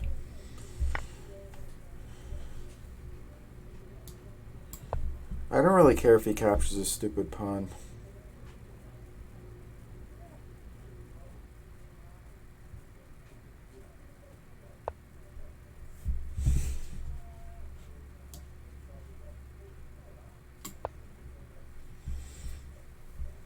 I don't have to worry about a back rank checkmate because he doesn't have a king, or he doesn't.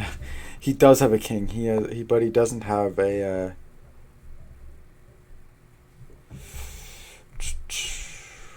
He doesn't have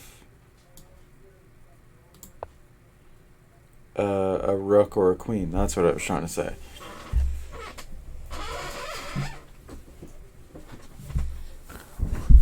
Whoops, hit my mic again. I don't know why you'd do that, but it is what it is. Hopefully go here to exchange more pieces.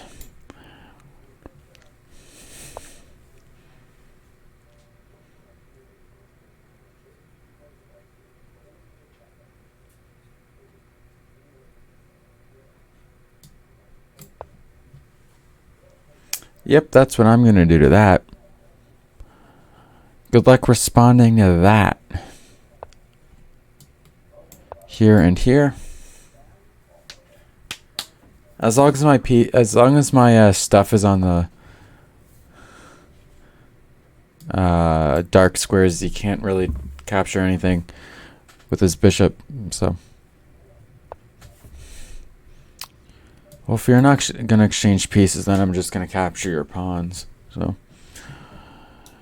this pawn is hanging, this pawn is hanging, this pawn is hanging, this pawn is hanging, this bishop is hanging. I mean, you can really just take whatever you like, you know what I mean? Just like...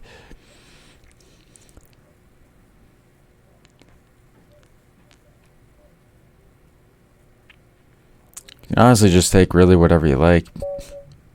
Yeah. He resigned, and I'm not going to rematch him because I don't want to. Simple as that.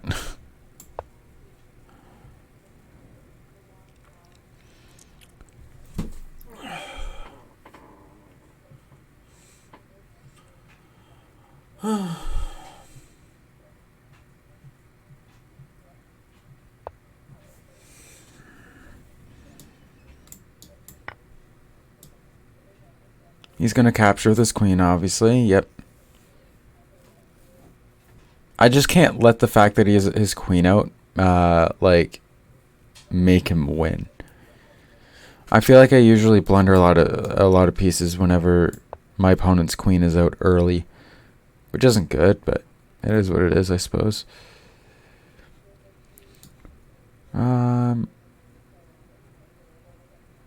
Let's go here and here.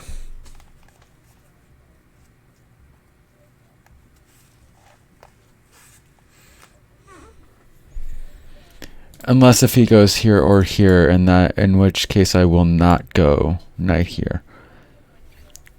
Because if I do that, then it'll be a blunder, and I won't be having a good time.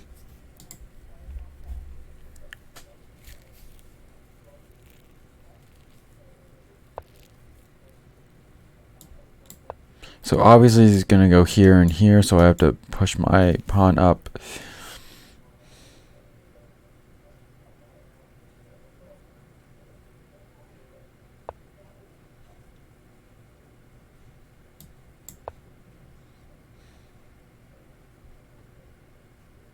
Now I can actually go here, which is an alternative.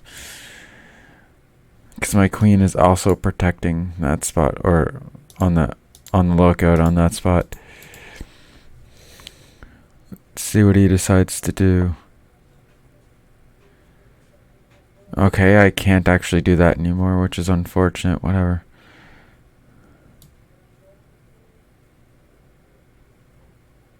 I'll do this, and then captures, captures. Captures, captures, captures, captures, and then captures, captures, captures.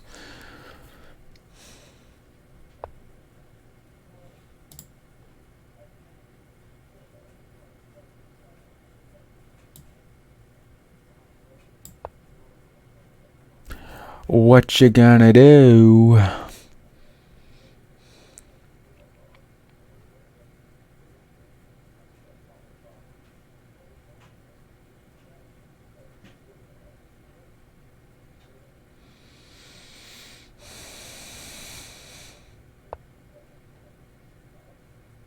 Scared him away. That's hilarious. Well, I'm gonna go here with my queen.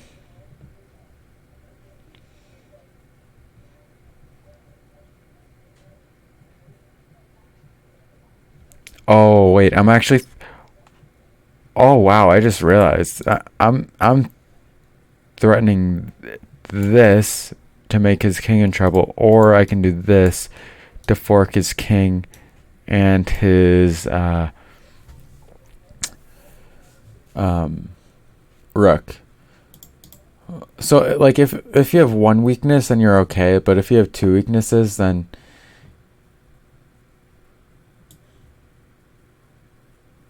wait, is this just mate? Hold on. Pretend my queen is here instead of this pawn. Where can...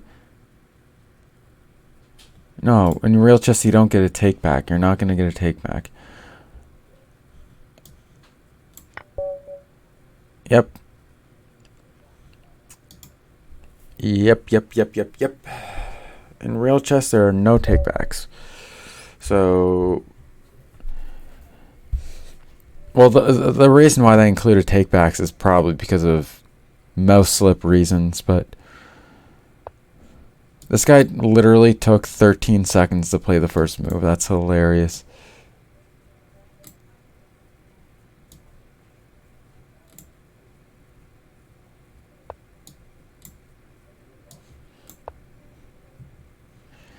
Captures, captures, captures, and I go here, winning back the pawn.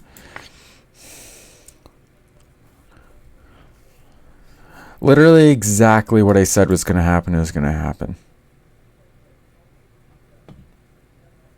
And even if he goes here, I just push my pawn up attacking the pawn.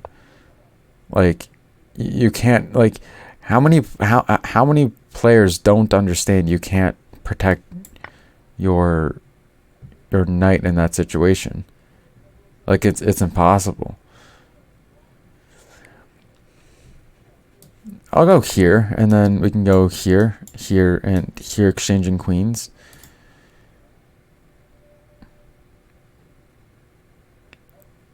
Possibly.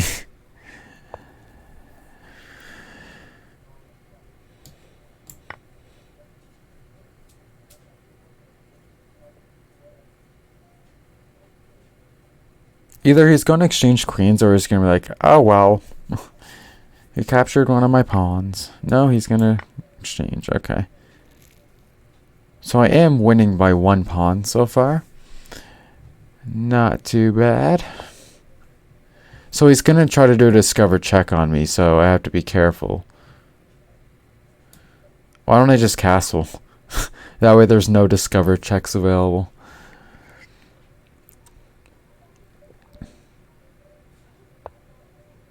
Oh, I have an idea.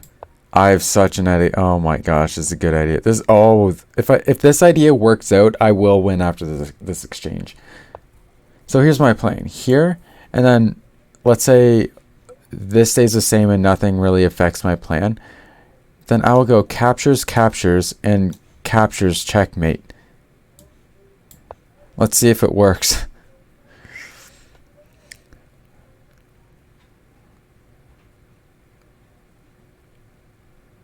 I have my doubts, but it'll be really cool if it does work. My knight isn't a part of my plan, so I can just capture it. Oh, no, it doesn't work now because... Oh, that's annoying.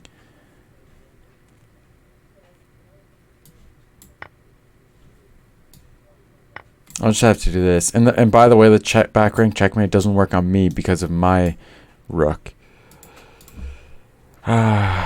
I almost had him.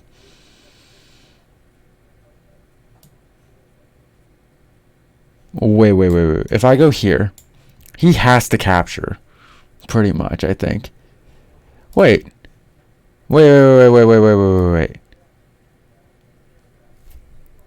His bishop is hanging. Let's just take the bishop. Let's just make it nice and simple. And the back rank still doesn't work because I have my piece there. Okay. I'll go here. And then I think next move I will go here.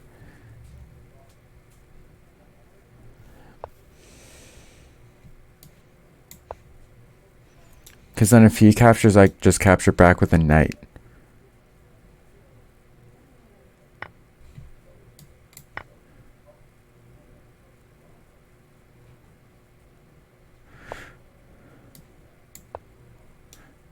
Knight and knight.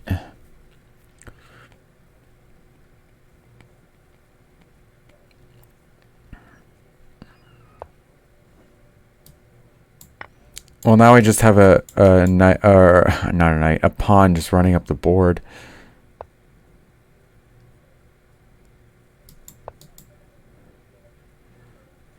I'm just not in the mood to give away any free material, man. If this happens, I just capture with the knight. Like, it's no big deal.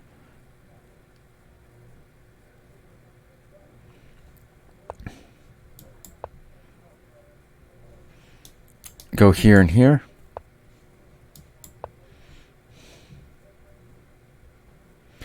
Here. Oh man. Okay.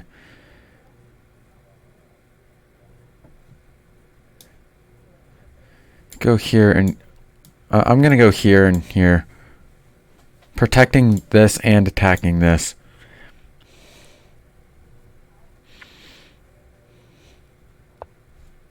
Don't worry about back rank checkmates. There's no piece available on the board to back rank checkmate me. Don't worry about it.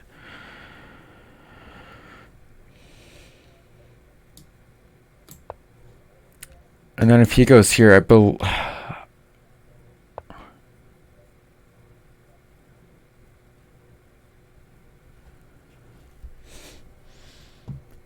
if I promote into a queen and he goes, then, oh yeah, okay, I'm doing that. And then I can fork his pieces. Let's go. I win.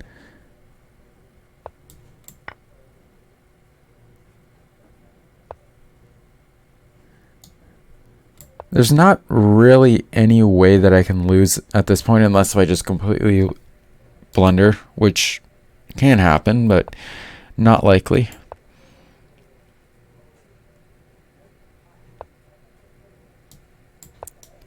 Go here, give a check. Actually, no, I'm gonna go here because it's defending my knights are defending each other if I go here. And then I can actually push it up and then it's defending it. Let's go. And if he goes, well, actually, he can't capture any of my knights. I'm going to go here, sacrificing this knight, and then I can just promote to a queen.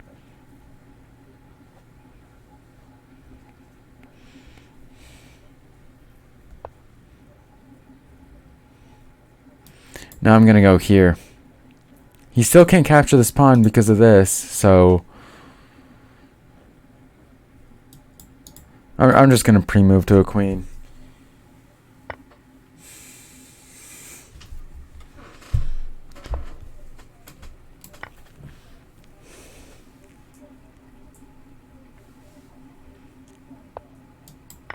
I'm playing against I never draw, so it's It's probably going to be a real intense match.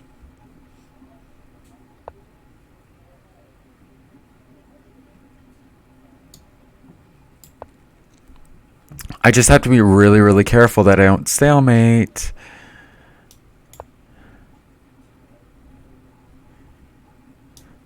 Yeah, if I go here, he still has squares.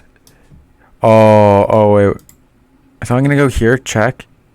Wait.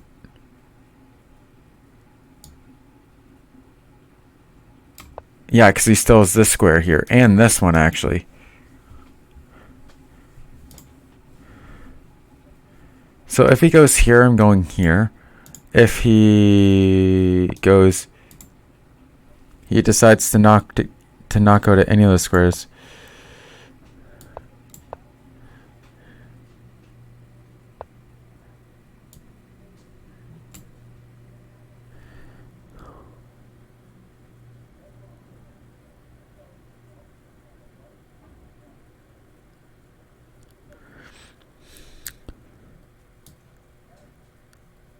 I'll get it eventually. So I don't have to worry about it.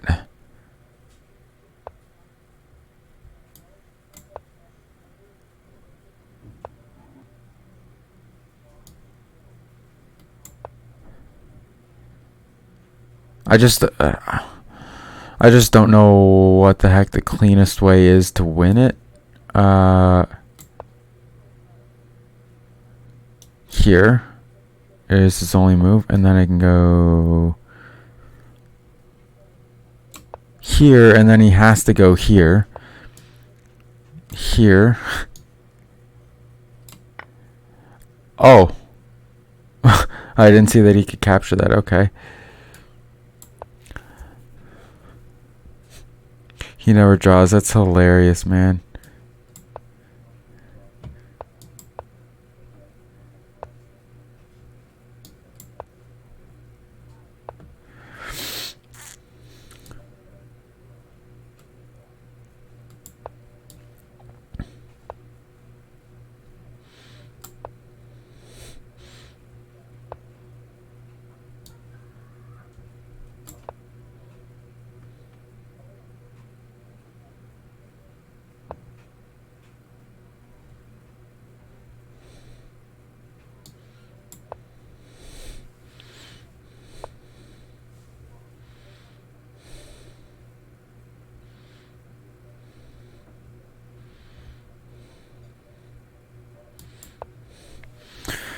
Oh, man.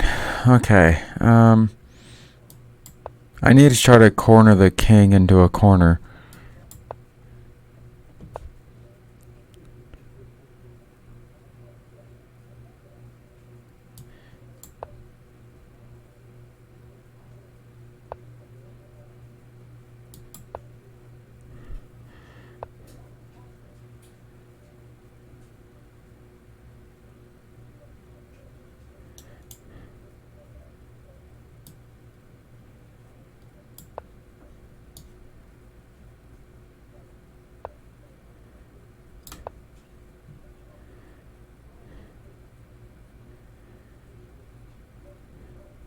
He has to go here.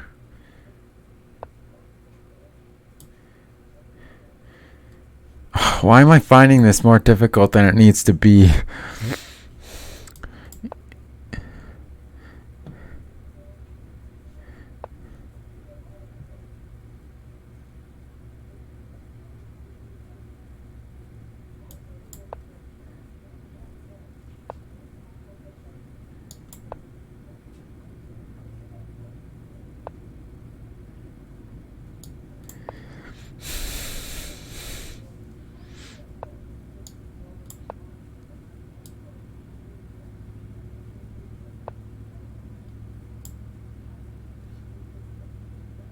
Wait, this is it now, right? Yeah. Jeez, that was so long. Alright, after the next win, I'm gonna end the stream. Not sure when that's gonna be, but we'll see.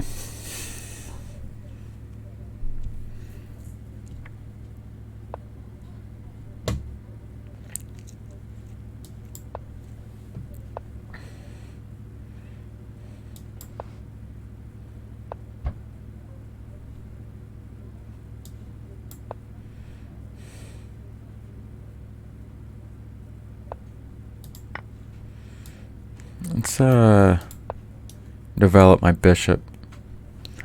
My bishop.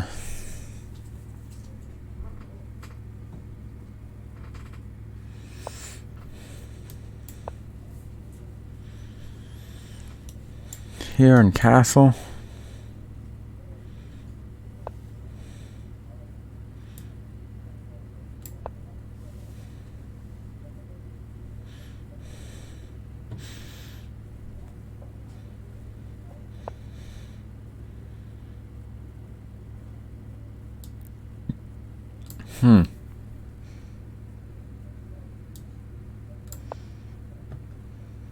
He's probably just gonna go here now.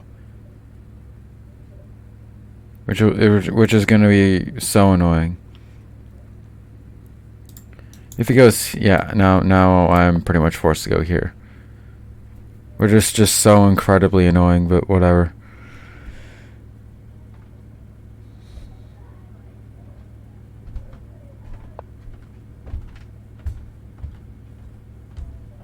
How does that move do literally anything relevant?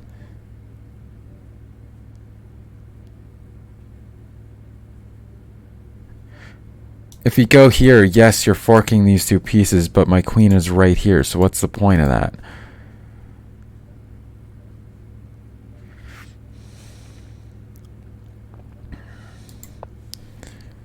I'm just confused. Like, why would you do a move that's absolutely pointless?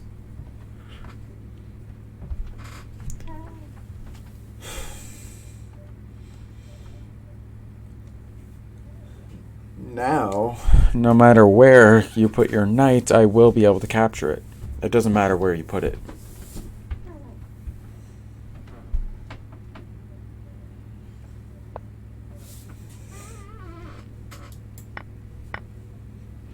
Just like how your pawns were always meant to be.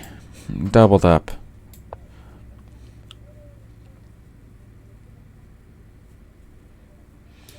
Actually, might go here and here to try to, I don't know, threaten something on his side.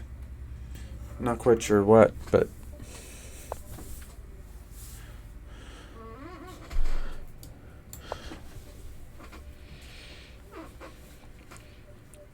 Apparently this guy thought I was just gonna leave my pawn hanging, but whatever.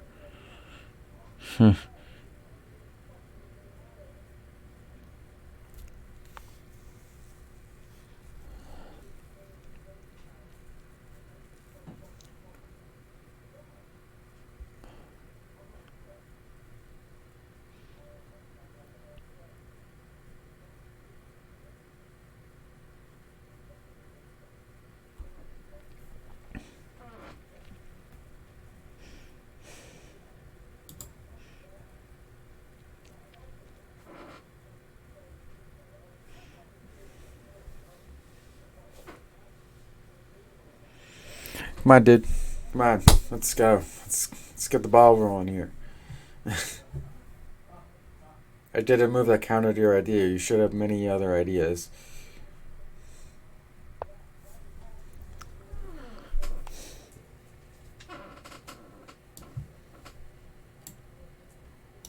Here and here doesn't really threaten anything.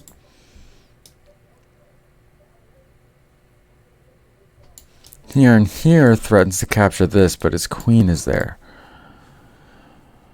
I'm going to...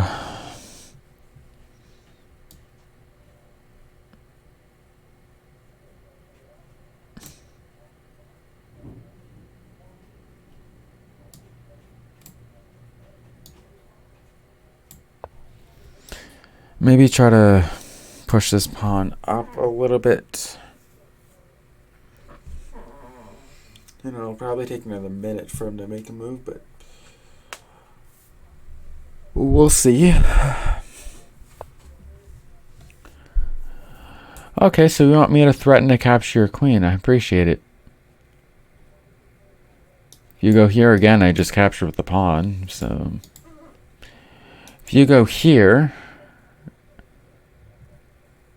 then I don't really know what I'm going to do yet. Actually, if he goes here, I'm probably just going to try to go.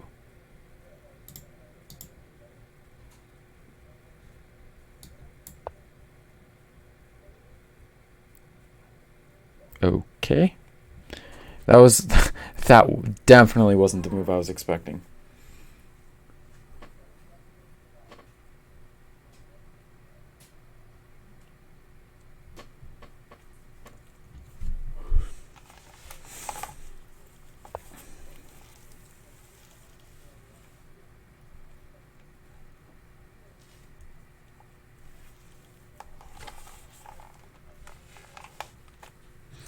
He thinks it's hanging, but it's not. Dun da da da da da da dum.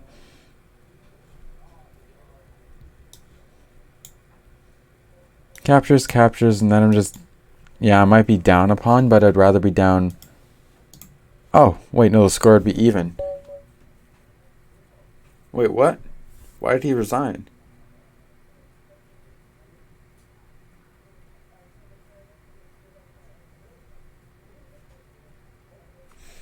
I don't know, but a deal's a deal. Alright, so the stream is going to be ending in a few minutes, guys. I just wanted to let you know. Well, first of all, shout out to all you guys who have been watching this stream. I do appreciate it. I would like to say that. And secondly, I would like to say that I do actually have a YouTube channel as well. Again, you can find the link to that in the bio section of my Twitch page. I post mostly reaction videos and Minecraft content there, but I have posted some content on chess in the past that you might enjoy as well. I also have some social media. I do have some commands in chat that you can do. They're listed in the title of the stream to find out what those are. One that isn't listed there is actually my Instagram, but to find that you just have to go to one of the videos on my YouTube page, one of my most recent videos, and my username for that will be in the description. Alright, well, with that being said, I hope that you guys have enjoyed the stream. I definitely have, and I will see you guys on Thursday, actually. Thursday at 4 p.m. for those of you who like to watch my Minecraft streams. I'll see you then. Alright, see you later, guys. Bye.